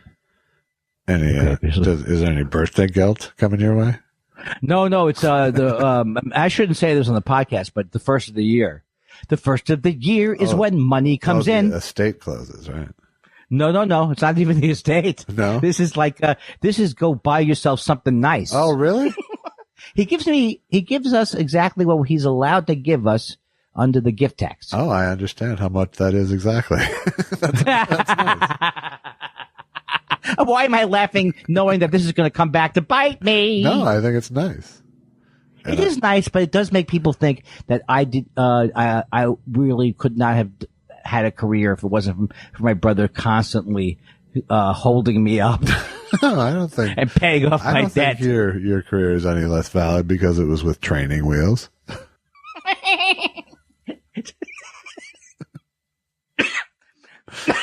I think I told you that I had an Uber or Lyft driver pick me up, and it was a comic who's a very, very funny comic. And he was just being a Lyft driver, and he said, is it true that you had $60,000 on your credit cards once? Because I guess it's like Oh, okay. No, go ahead. Is that profligate spending or the opposite of profligate spending when you spend too much? I'll look it up. It sounds like too much. Yeah. So, yeah. So I think I've covered all. But the thing is this is where it's my emotion. I'm telling you for a fact, this is emotional problems. This is from having OCD. I'm oversharing. It's no reason for me. You are. Do you want me to take that out? No, I don't care. Okay. You don't think it was that bad, do you? No, I think it's a lovely gesture on your brother's part, first of all. Yeah. It's like, but I think at this point people know my brother has money. Yeah. I can't hide it anymore. Hey, wet your beak. Does he send one to each of you? We're dead now. We're all dead. We're dead. Who are you talking about? My sister? No, I mean you and Susan. Oh yeah. I wanted to get another dead relative. But he sends the allowable gift to each of you, or just one for both? Oh no, he sends one to both. He says one check, and it says Andrew Kindler and Susan Mountain. Okay. And I never, for some reason, the bank is like, why is this guy outside the bank 20 minutes before we open? I don't get it. You could put that in your ATM, sir. Oh yeah, you could put it in an ATM. Yeah. Sure, you could do that. I'm going to make you call the bank in New York. All right. Just remind your brother. Yeah. That I'm like a brother to you. And that those gifts aren't limited to family members under the tax code. That is very true. It is not limited. That used to be like Republicans would say when Democrats were talking about taxes. They go, well, look, if you want to pay more, just send it. You're on your own. That would be a Republican argument. It's not a good one. Not a good one, but certainly used. But it'll get you out. It'll get you out of the back of the cab. But anyway, no, I do overshare and all that kind of stuff. But I think at this point, I think if you didn't overshare, we wouldn't have an audience at all at this point. What I would like to remove from the podcast, since you're asking, is I would like to remove the part about my penis not working. Ah, okay. From all of the previous podcasts. All right. And all of the future ones. Okay, sure. So you're going to take care of it? Do you believe that? How come you had to get into that character? What does it require for you to get into that voice? Do you have a contraption that goes along with that character? I've just been trying to wean us off of it, but sometimes I try to get out and you keep pulling me and pulling me and pulling me and nothing happens. And not pulling you hard, right? Not pulling you hard. No, nothing happens. Oh, I swear to God, you are going to get me to do an acting bit about me and my penis, masturbating my penis. All right, buddy. Let's give it another shot. It's a living. What, and quit show business? Excuse me, but you're just forming a callus now. You're not making any progress. I'm turning your penis into the Flintstones appliances now. See, I keep coming around. On the bit. First, I'm like, this podcast, because I have to check so my... to speak. Oh, I'm very proud of your ability to pull that out of the fire. Pull that out, so to speak. Oh, I pulled my headset out. Almost. So to speak. God. Still better than most vaudeville routines is our routine with my piece. But we wouldn't be able to do it in vaudeville. No. Too blue. No, we'd have to camouflage it somehow. Which I tried once when I was in the Navy. Yeah. And it had a rash. And started out as a rash, spread all over, stand up. I did it in the Navy. I painted it like a dolphin. Now I think we're getting into areas that Rickles, what he would say about his penis if he did. My penis like a flare. He's a Navy SEAL over here. I threw him a fish. He clapped his hands.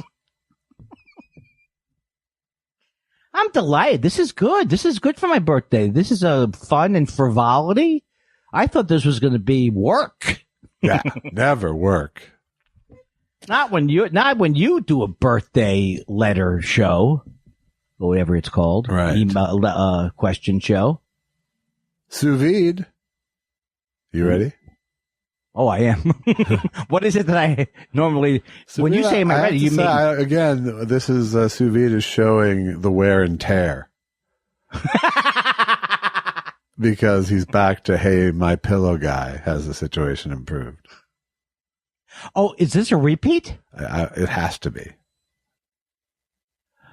Well, you know what, though? It could also be that he's in the news, right? Am I in the news again? Yeah, because of the all the election shenanigans. Well, the situation is continuously improving for another 20 days, and then I have a feeling the situation's going to go to shit. Yeah, you think you'll be jailed for all of the lies you said about making masks and all this garbage do you think you should go to jail for that? I, for one, hail our new leaders. I hope that our new leaders imprison you. And you know where I hope they imprison you? Joe Biden, he's a gift from God is what he is. You know where I hope you go to jail if you do go to jail? In your home state of Minnesota. I was thinking I might get sent to Washington. Did you really think that you were going to be an advisor if he wins? I thought I'd be Secretary of Foam. I cannot believe. The thing that's amazing is that I really would think that this would affect your business. Eventually, this would put you out of business. You think, but people like to sleep well because otherwise their necks go. Oh, I see what you do. Oh yeah. You're a head stomper sleeper. You sleep on your head and you stomp it with your feet. And you wake up in the morning and you go. Do you think this guy put 3 minutes of thought into his stupid pillow? I don't think he did. I put over 2 years of garage time into this pillow. What is it? Tell me one thing in your pillow that makes it different from any other goddamn pillow. My patented fill. Duh. You don't just fill a bag with walnuts and call it a pillow. Yeah, but it's close to that. It's close to just taking a shovel and sewing up garbage inside of a bag. Well, that's patent pending. We could take this on the road. I'm serious. You sure want to go on the road a lot, it seems like. I don't understand my desire to go back. Am I your first choice with your penis or your second? You both of you have to be pals. I'm not going to play a second sad banana. No, I really have to say it's not just the COVID that doesn't make me want to go back on the road. I think I'm done. It's the kung flu. Yeah. Look, you could call it this, you could call it that, or as I like to call it, something that will whip up the bass. As the president says, there's a whole lot of names for this thing. It's almost over, maybe. I think. Jason Parton says, a couple weeks ago, I asked you guys about bagels, and you mentioned potato. Josh laughed. Well, I decided to make them myself and was told they're a 9 out of 10. That said, what's a good suggestion for a little known movie for Halloween? There's no link there, he says. Well, I'm much more interested in the bagel thing. If you first of all, are you saying you made potato bagels, or are you just using potato as a trigger for Andy's memory? Secondly, if you made bagels, did you go all out with the boiling of the dough and the steps of true bagel making, or did you just make round good rolls? You mean like formed a roll out of an existing piece of bread? No, that's not what some. No, I wasn't suggesting that. Well, we're getting bagels tomorrow, and they're coming from on the podcast. We're getting bagels tomorrow. They're coming from Utopia Bagels in Queens, New York, which was my sister's favorite bagel place. And I haven't told Josh this, but they're haunted. I didn't like them as much.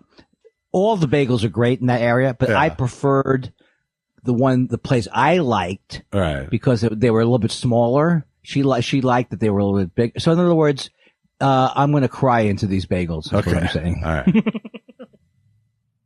Well, I'm looking forward to trying them. And I can't believe they're coming Saturday. All it took was an extra $25. So I said to myself, that's it. I haven't ordered something in months. I'm going to go crazy. I'm trying to go crazy, but I haven't yet. But I just want to order things. I think, it's birthday week. It's true. It's birthday week. It's preschool birthday week. I'm buying bagels from across the country because it's my birthday. Well, congratulations. Are you going to be back on the preschool Shark Tank show, or you're taking time off to eat? I'll be back in the spring.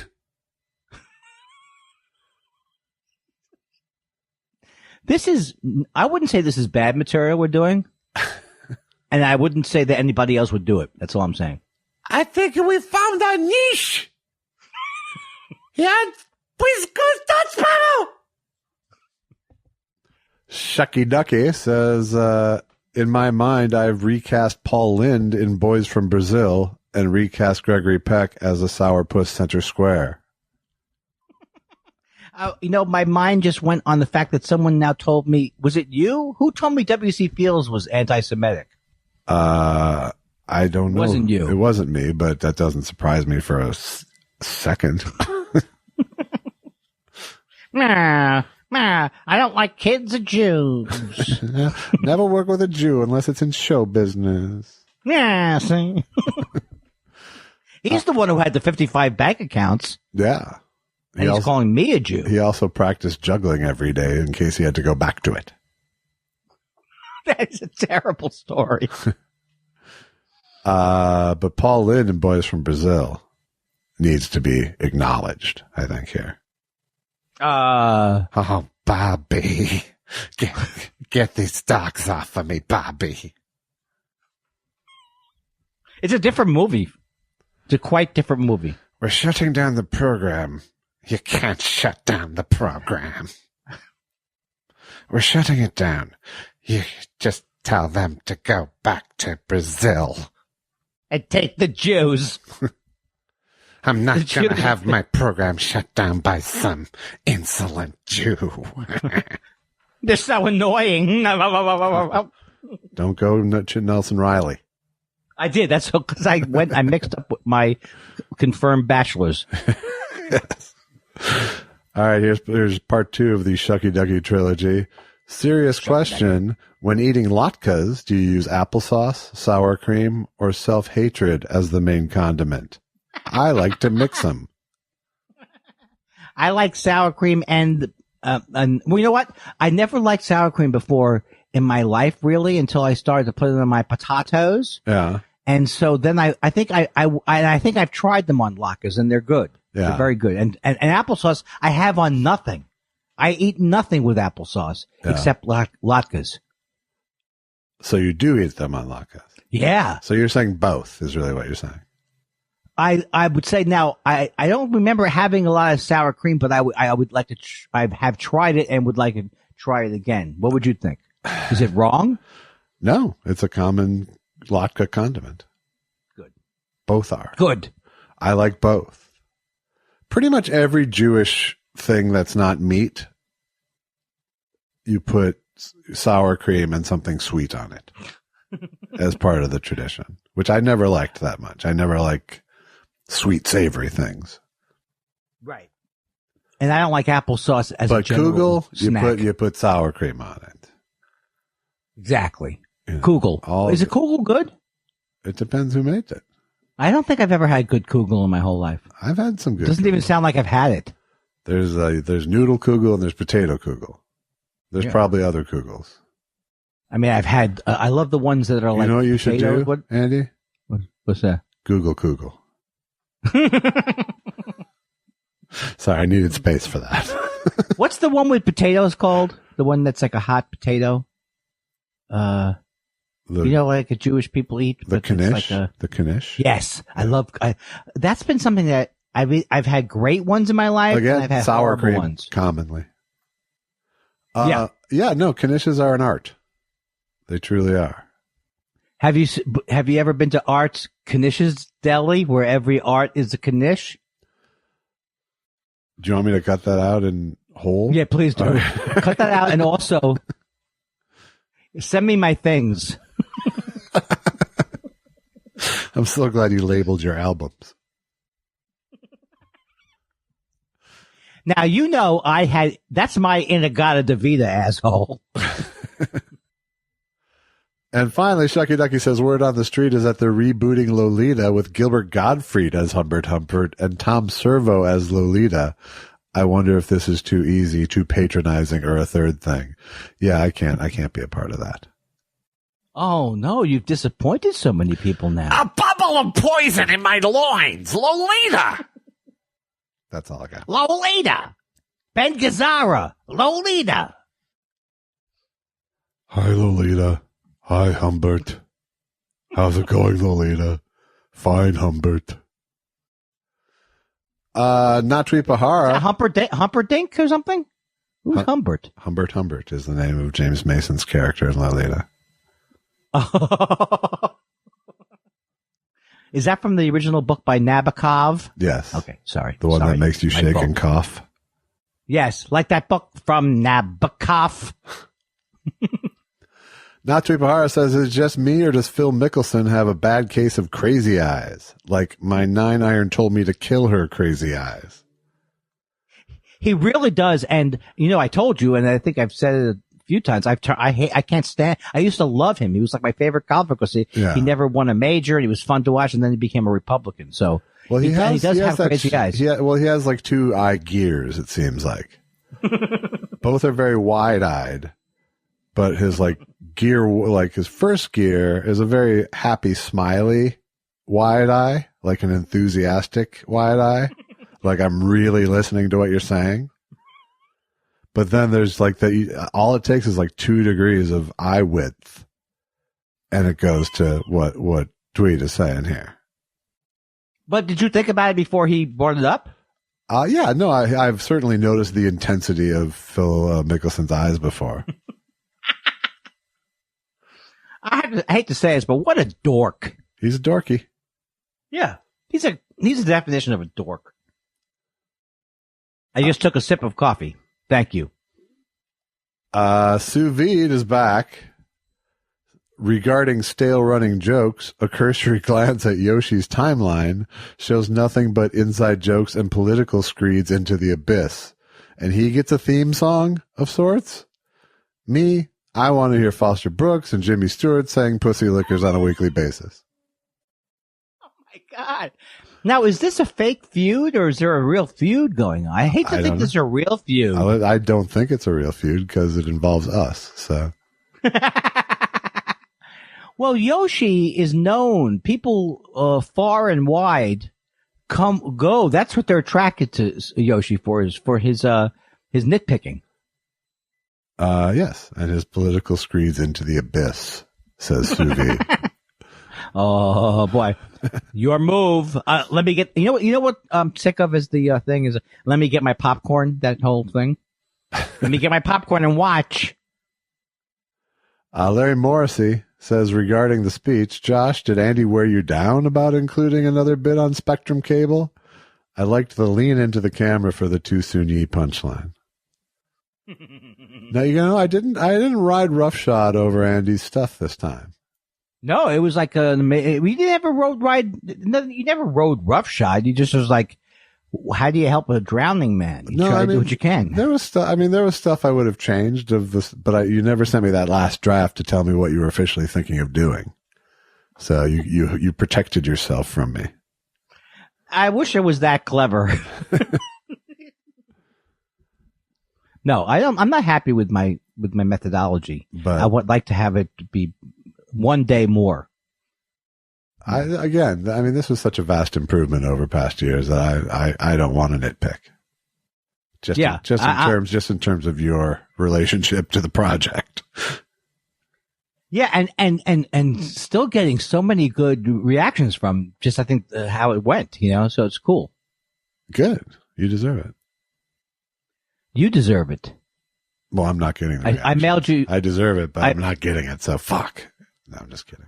I mailed out something to you, and that's like, to mail something in one day, that's a tribute. It took me an hour. I mean, in my defense, it took me an hour between the looking in the envelope, because I put a little piece of paper in there that says, thank you. Yeah. And I go, but is Josh going to see this? Or is the people at his thing? Josh's accountant will see this. Yeah, but then Josh's accountant. Maybe they'll mail me the little thank you note in an envelope. Yeah. We thought this was nice. We here over at Schmoopy Doopy and Doopy, right. Which is actually the name of your accountants. It is. Mm-hmm. Dan Wade says, hey guys, great job on the state of the industry. Rest assured, though you couldn't hear them, there were plenty of laughs. Andy, okay, this part is kissing up right here. Okay. Andy, what was the artwork behind you? Well, thank you, Dad. Well, Dan, thank you for bringing it up. It's one of my abstract watercolors. I first got drawn to watercolors in the late 80s, and I enjoyed the way the medium conveyed the sense of water flowing. And that one is one of a triptych. I ran out of bullshit to say at the end. Yeah, no, it looked good. I mean, I was surprised. Are you whining? What's wrong? Are you hungry? Yes. Timmy, apparently, oh my God. Apparently Timmy's trapped in a well. I never heard those sounds from you. Do you have a dog over there? Okay. Is it Lucky? I can tell when it's Lucky. It is Lucky, yes. I just guessed. Wasn't Lucky, now you're going to tell me that's the way Lucky always got, but when Lucky saw me last time, I thought she, a little pep in her step. She was highly operatic. Very Sopranos-like. I was going to say that, yes, I thought the artwork looked good, although I thought it looked a little weird on a wall as opposed to on a magneted refrigerator, is what I was going to say. I was waiting for what it would be. Would it be like on the post office, like it's wanted, or? I know. I'm surprised I didn't see it on a paint by numbers menu. And see it at a physical therapy center. I liked it when you had part of that show called Busy, Busy, Busy. I'm glad to see you. Thank you, Dad. I'm glad you got feeling back in that hand. Yes. It worked. The main thing is it worked. The therapy worked. Seth Dick III says, thought Josh's analysis of Joe Buck last week was spot on. Mama Dick III recalls that it was the Voight character in Midnight Cowboy. She says she went to see that in the theater because she loved Westerns. She has sworn off them since, but sees everything Bob Balaban does. Well, it is a very disturbing movie if you don't know what you're going in to see. Yeah. And if it wasn't already ballyhooed, that would be a weird scene. The religious scenes are very strange. Yeah. There's a lot of strange scenes. I mean, they turned me on, but...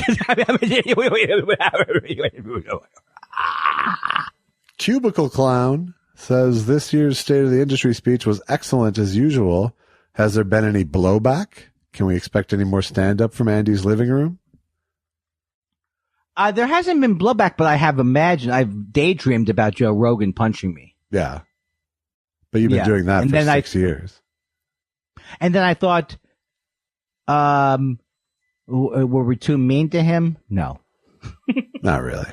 No, because the thing is, well, I have a thing, and I don't know if you're aware of this. I have a whole thing when I talk about other people's intelligence because I'm not that confident about I don't know if you know this, I'm not that confident about my own intelligence. No, you? Yeah, I Very sometimes smart. think Very smart. Very smart. But some people have thought not so much. I had actually heard that Joe Rogan was laughing at it, but then I found out he was just on his way to the bank. It's true. But my argument has always been, it's being willfully stupid. It's being willfully stupid. Yeah. And I don't know how anybody defends that he went from Bernie to, okay, I'll vote for Trump now. All right. Well, no one does defend it, so. It's marketing, I think. You really think that he would say, because he probably does have a lot of Trump fans? I would think that there's a crossover between his worlds. Yeah. Well, God bless him. Well, because we know it's not smart people. I mean, where else are you going to get them?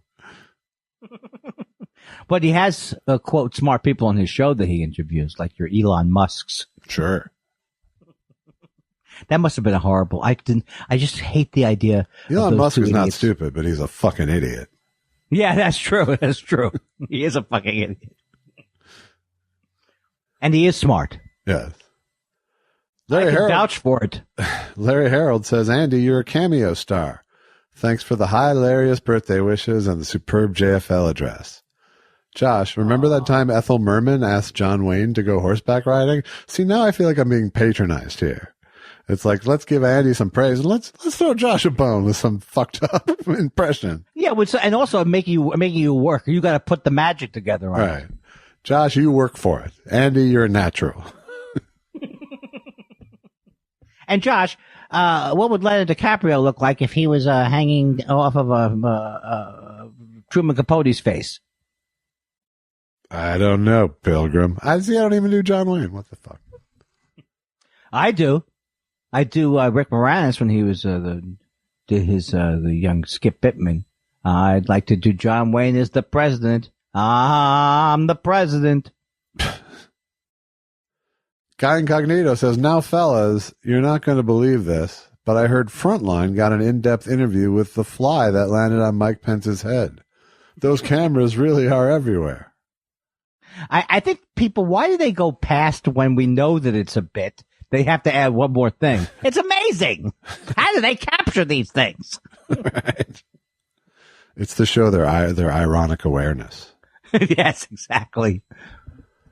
Our Frontline cameras followed Flippy the Fly all the way through the evening of the vice presidential debate.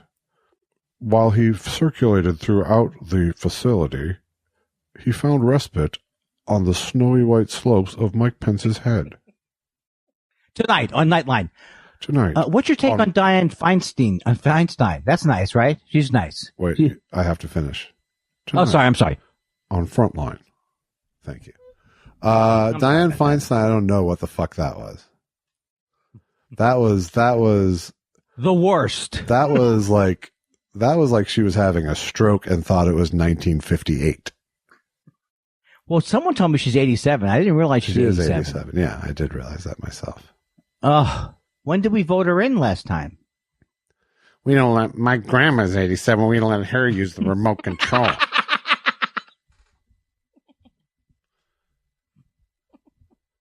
I like putting everything slightly hacky into a Dennis Miller voice. Had to stop the Senate hearings because Diane thought she saw a woodchuck. You know, hey, look, Cha-Cha, I was over at McDonald's. I was wondering, what part of the chicken does Miss McNuggets come from? Choo-choo, chee-chee. The hipster voice gets used for the lowest common denominator. Yeah. Guy Incognito says, where do thought spiral land on Devo? Are you more of a new traditionalist or a are we not men, we are Devo kind of guy?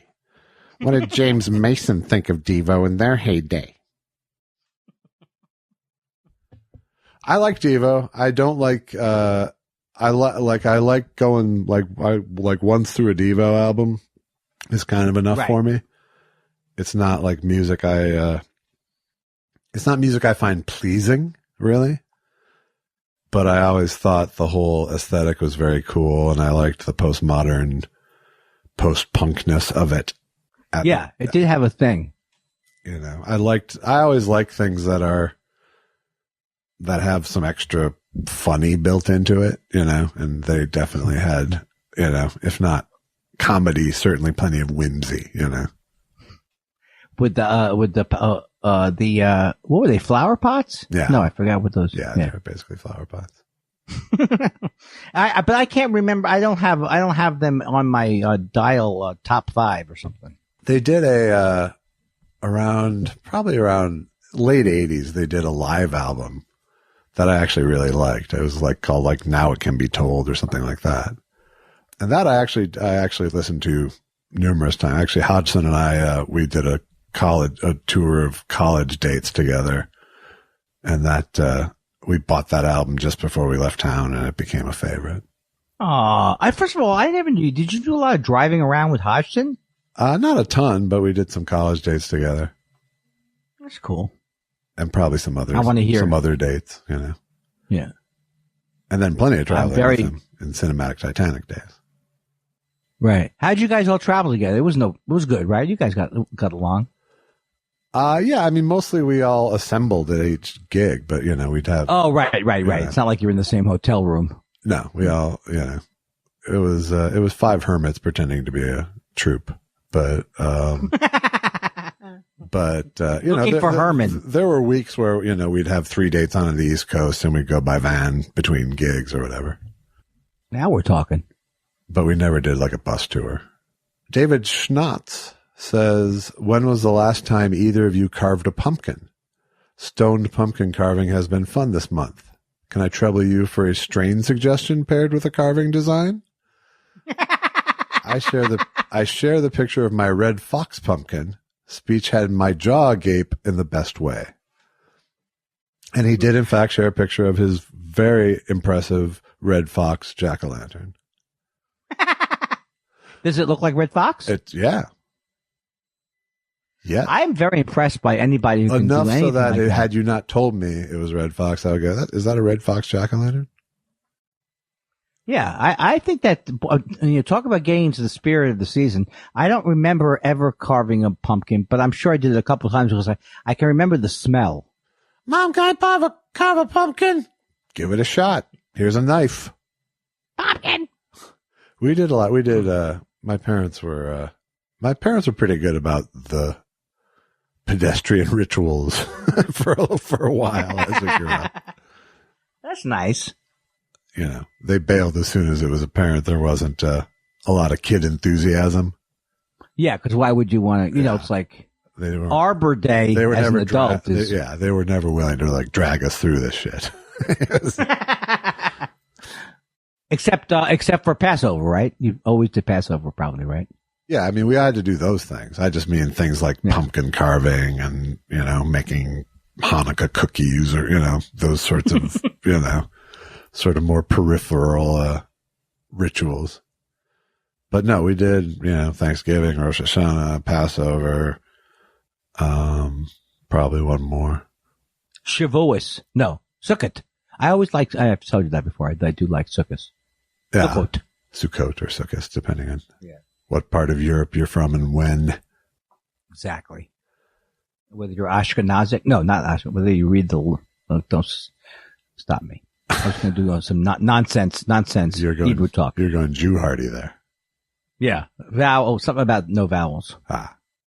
Greg Kelly says, can't name names, but I've been approached by backers for an updated for 2020 Goodbye Girl reboot that would bring back Richard Dreyfuss in the lead. They've asked me to see it. I'm sorry, that just made me laugh when you were allergic to the question. I was, yes. They've asked me to see if James Mason would take the Marsha Mason role. Not sure why they asked me, but here we are. See, there's the ironic tag that we were talking about. Right, but he's saying he cannot reveal, though, who his backers are, though? Right. Cannot reveal them. Can't name names. Okay, all right, because I'd like to know. Yeah, I'm not doing it until I hear names, frankly. I've been dicked around by this kind of pitch before. Oh, we have money. Oh, we've got money.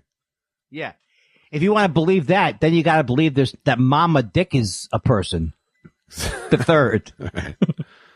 But suffice it to say, somebody get Richard Dreyfuss out of my house. Tom Harding says, would you rather be stuck in a lift, elevator in parentheses, with a mid-1970s Lost Weekend John Lennon or a 1980s frog chorus poppy upbeat Paul? I always prefer John, but I'm probably wrong about that. I'd rather be stuck in an elevator with Paul. That's probably true. Because his instinct is to be nice. Yeah, he's a people pleaser. And that's what, I don't mind being pleased in that situation. Right. I would probably want to be with Lennon, and then I would get on his nerves. Right. I think you'd be with Paul, and you'd blow it by saying you'd rather be with John. And then he doesn't send me money because he found out how much my brother sends. Right. I was going to send you the amount allowable by tax law. It appreciates once a year. Paul, I just want to say, Paul, it's been a pleasure to talk to you. It's been nice being stuck with you too, Andy. Yeah, and I'm like I say, originally I thought, hey, John Lennon's more edgy, but you know what? You really are. Enough said. I understand. Enough said. I'm getting on Paul McCartney's nerves now. Enough said. Door open. Push door open. Joel says, what does collusion smell like? It smells like, what is it? What does Duval say it smells like? What's the Russian word for victory? Victory. There you go. It smells like victory. Oh, that's what it was. I was trying to remember the thing. You told me the thing. Okay. Maybe I have too much birthday in me today. I can tell. Perush says, is actually amplifying Andy's Droopy's tweet that says, I think it's unfair that Perush doesn't have a theme song like Michelle Wisecarver and Yoshi Yamamoto. Here's his theme to the tune of The Roof is on Fire. Perush is on fire. There. I think that is great. That is very Trump-like to come up with your own. I will do that. Are you going to read okay, I will do that before every Perush letter. Perush is on fire. Fair enough. Perush, you owe that to Andy's Droopy. Sous Vide is back to say, I just want to state for the record that I have the utmost respect for the work that Yoshi tries to do and seek to bury the hatchet and stop this before it becomes a stale running joke that he so clearly loathes. Sous Vide's got a lot of stuff going on. Got a lot of mustard on it. Is it the same? Is Sous Vide Yoshi? Sous Vide's like Antifa. It's a philosophy. Adam Nicholas says, he won't even put it down. He won't even say death is bad. He won't even say killing. Heath says, I bought an Andy Kindler roast of myself on Cameo, giving very little information about myself and hoping he would genuinely try to roast in the absence of any real info. He did. The end product was amazing, but did that make him anxious? It does always make me it did make me anxious, but it also was a fun challenge. For some reason, I happen to I really do enjoy the cameos, even though sometimes they're like, if I don't think I can get the angle on it. But yeah, it both made me anxious and it was fun. Right. Well, no, I mean, there's a little payoff in that no matter what you do, you're going to get some attention from someone. That's exactly it. People hunger for it. Yes. M. Ledsome says, happy birthday, Andy Kindler, and many more to you, sir. Will you be playing a certain Beatles track on a loop? Don't know. No, I won't, but I tried to get her to call me a Jew. Yeah. Online. Was that in like a Frank Booth kind of way? Call me a Jew. Call me a Jew. Are you okay? I'm really concerned now. It was a scene from Jew Velvet. Many people might say that I'm laughing easily because it's my birthday, but I'm truly enjoying myself. So go fuck yourself, people who think I'm just a Ed McMahon of the show. Perush. The Perush is on fire. Perush says, can you do the 4-hour erection joke? I don't think you've done it this podcast. P.S. Happy birthday. I said that if you brought it up, I would do it. Yeah. Okay, you've heard it, right? Go for it. Okay. You know, they say that if your erection lasts for 4 hours, you should call a doctor. At 3 hours, I start making my arrangements. Cancel my swim class. Cancel my trip to the museum. Oh, that guy must really like Moreau. I can't remember all the rest of it. I claimed it was the best of those kind of bits. Ah, okay. The classiest. Gotcha. Because it has art in it. Right. And you pronounce it museum, which was weird. What is it supposed to be? Museum? What did I say? Museum. It's a small point, but it stuck out. You're saying it's not museum? It's not museum, no. Wow. Well, then, I guess it's not Piscetti either, after all these years. Hey, is that my agent? No, because you can't get arrested. No! Tarragon fan says, hi guys, which of the following 2 options would you choose? Number 1, a vaccine is ready in 6 months. Or number 2, a vaccine is ready tomorrow, but Trump invents it. I'll wait 6 months. I'll wait too. Halpin Fraser says, hello, gentlemen. Andy, I heard that Garrison Keillor actually was the first spokesperson for My Pillow. Do you have any audio of that? Is this that I'm supposed to do that impression? You're supposed to do your Garrison Keillor as the... Oh, I forgot that there was even one impression I did. Right. Well, the men were nervous. There's the men. And old man, Guy Noir. This is the ad for My Pillow. Garrison Keillor. Oh, sorry. Yeah. And now, Guy Noir. Well, a special message from Guy Noir. Oh, I can't think of anything. I'm out. Oh, that can't be Garrison Keillor. Whoa. Oh. That's Robin Williams. That's the Robin Williams. That's constipated Robin Williams, I think is what that is. Oh, I can't take a shit. Oh. Stop it. I told you to stop that kind of comedy. Oh, cheese is binding. Oh, God. You're going to get a whole different crowd now. You're going to be like the other people we were just talking about who can't stop. Oh, the Joe Rogan. We're like Joe Rogan. How fast you become Instaprig. Oh, you know that I'm interested in. I don't know what it is, but I'll buy it. It involves diarrhea. Oh. See? Instaprig. Sad. Instaprig. Stephen Elton Yates says gas explosion detonation velocities are generally around 1600 m per s to 800 m per s. True. Can True be enough. high as 300 m per s. Didn't Howard Cosell do reverse mortgage ads in the 70s? Andy? Everyone's throwing you a bone on your birthday today, Andy. Time for you to shine. Is it Tom Selleck? It's Howard Cosell doing reverse mortgage ads. All right.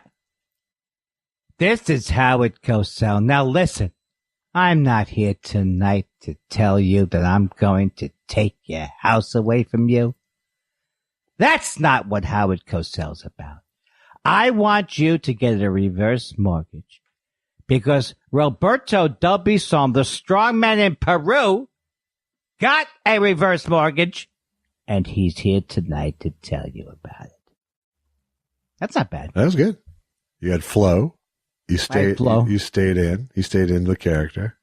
Even if I did it for 6 months straight, it would end up being a serviceable Howard Cosell. Well, because that's all anyone needs in 2020. That's right. This is Howard Cosell. I can always say the name of the person. You can. You're the best at that.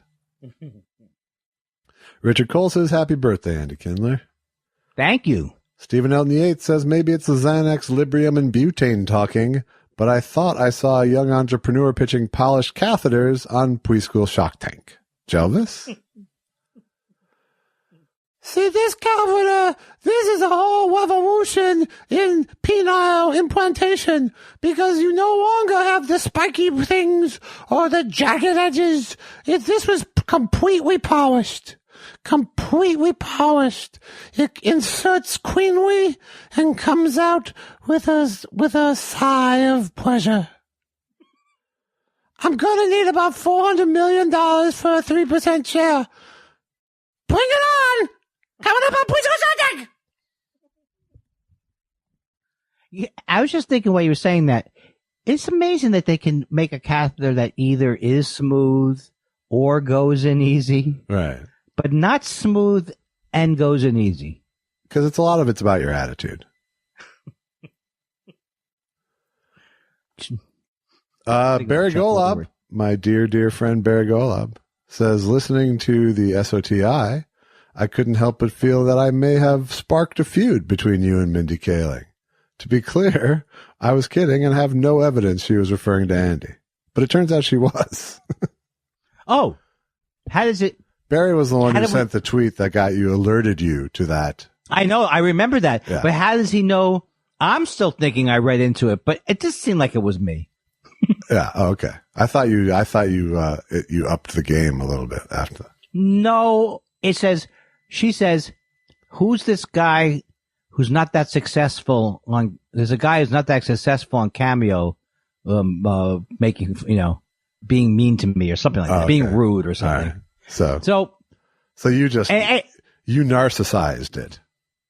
Oh no, I think it, I guess you're right. We don't know. We don't know. There's got to be other people who are famous making fun of Mindy Kaling in the world. It's me, you're saying. Well, I'm not famous, but no, it's me, right? It sounded like you. And Barry was right to point it out, I think.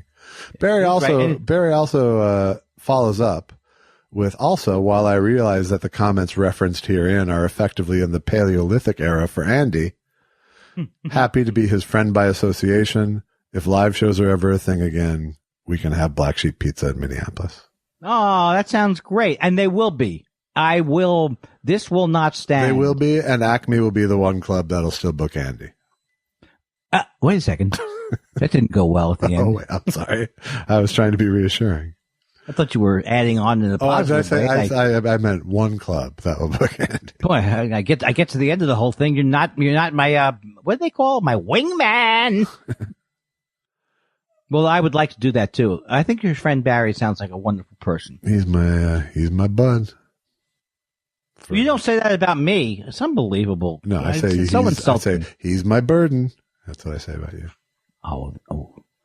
Next time warn me because that got in. Actually, Barry and I don't, for people who are as dear friends as we do, we talk about 3 times a year right now. So, he texted me this morning to let me know that Ken Jennings had mentioned my movie in his podcast. Oh, cool. Yeah. That is cool. It was cool. It was him mentioning that he hadn't seen it yet, but he heard it was good. So I sent him a link. That means you're on the radar. Yeah, baby. Yoshi Yamamoto says, in parentheses, Adomian as Kindler. Dane Cook, more like Swedish chef. That is the sad thing about... You know what I didn't do? What? Yo. Yoshi Yamamoto,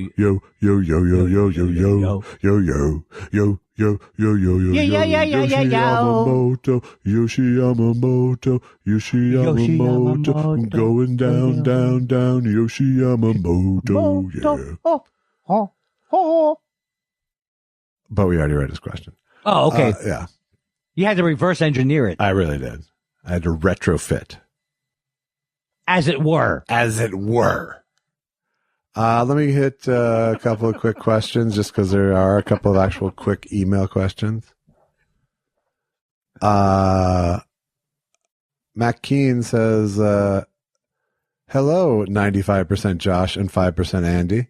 I started listening to the show after Josh's appearance on the Gilbert podcast and have been slowly working my way through the archives. I'm currently at show 110. Here are some things that have dismayed me. Your dislike of future Democratic candidate Joe Biden. I'm hoping you guys come around by the time I get to the spring. but hearing you dread his candidacy is quite disheartening. I did. I remember that. Yeah, I remember being upset about I think insurance salesman was my go-to on him. But I was talking today with Chris Bliss, who sends his happy birthday wishes. Oh, thank you, Chris. About how Biden has done the thing that Biden has actually increased my estimation of his intelligence over the course of the campaign rather than decreased it. I say exactly what you say is true. I feel the exact same way. I feel like I didn't give his intelligence enough credit. Right.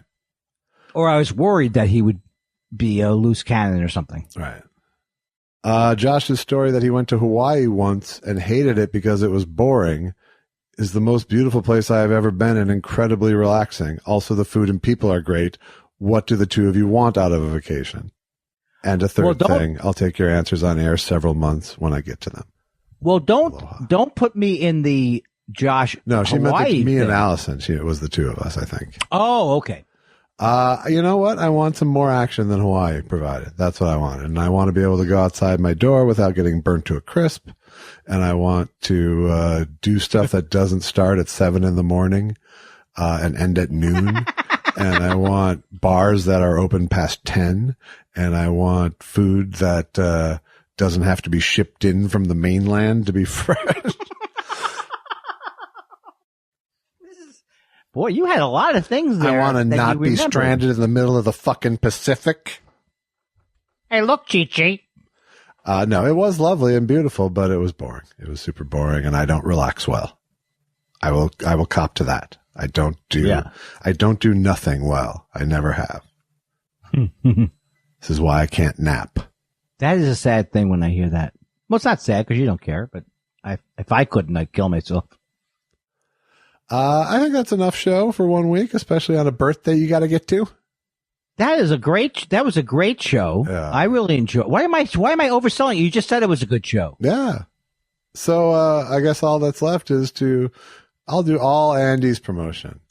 Okay, do that for me. Andy's got an album called Hence the Humor. You should check that out. That's a stream. Oh, I'm going to be the person who streaming and downloading everywhere. Andy's State of the Industry address is still available on Vulture. On Vulture.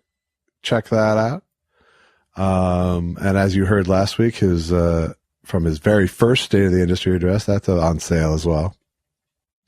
If you'd like to support Andy and his work on the show, go to buymeacoffee.com/thoughtspiral and give Andy a coffee. If you'd like to write Andy a letter, write him during the week at thoughtspiralshow@gmail.com. Otherwise, you can get hold of Andy on Twitter at Andy Kindler or at @thought_spiral. And Andy. That's it? That's it. Happy birthday. Well, thank you very much, Josh. And as Jimmy Moore, is his name Jimmy Morrison? I just blew it. God damn it. It's not Jimmy, right? It's Jim. It's Jim. It's Jimi Hendrix. It's Jimi Hendrix. But as my okay, well, let me do the whole thing as if it's a surprise, okay? All right, but you'll finish it with you ready? Yep, right? Okay. Okay, you ready? Yeah, I'll finish with it. As the great Jim Morrison said from The Doors, you're familiar with him, Josh? Yeah. He said, "This is the end." I couldn't even close it. There you have it. A practical example of modern communication.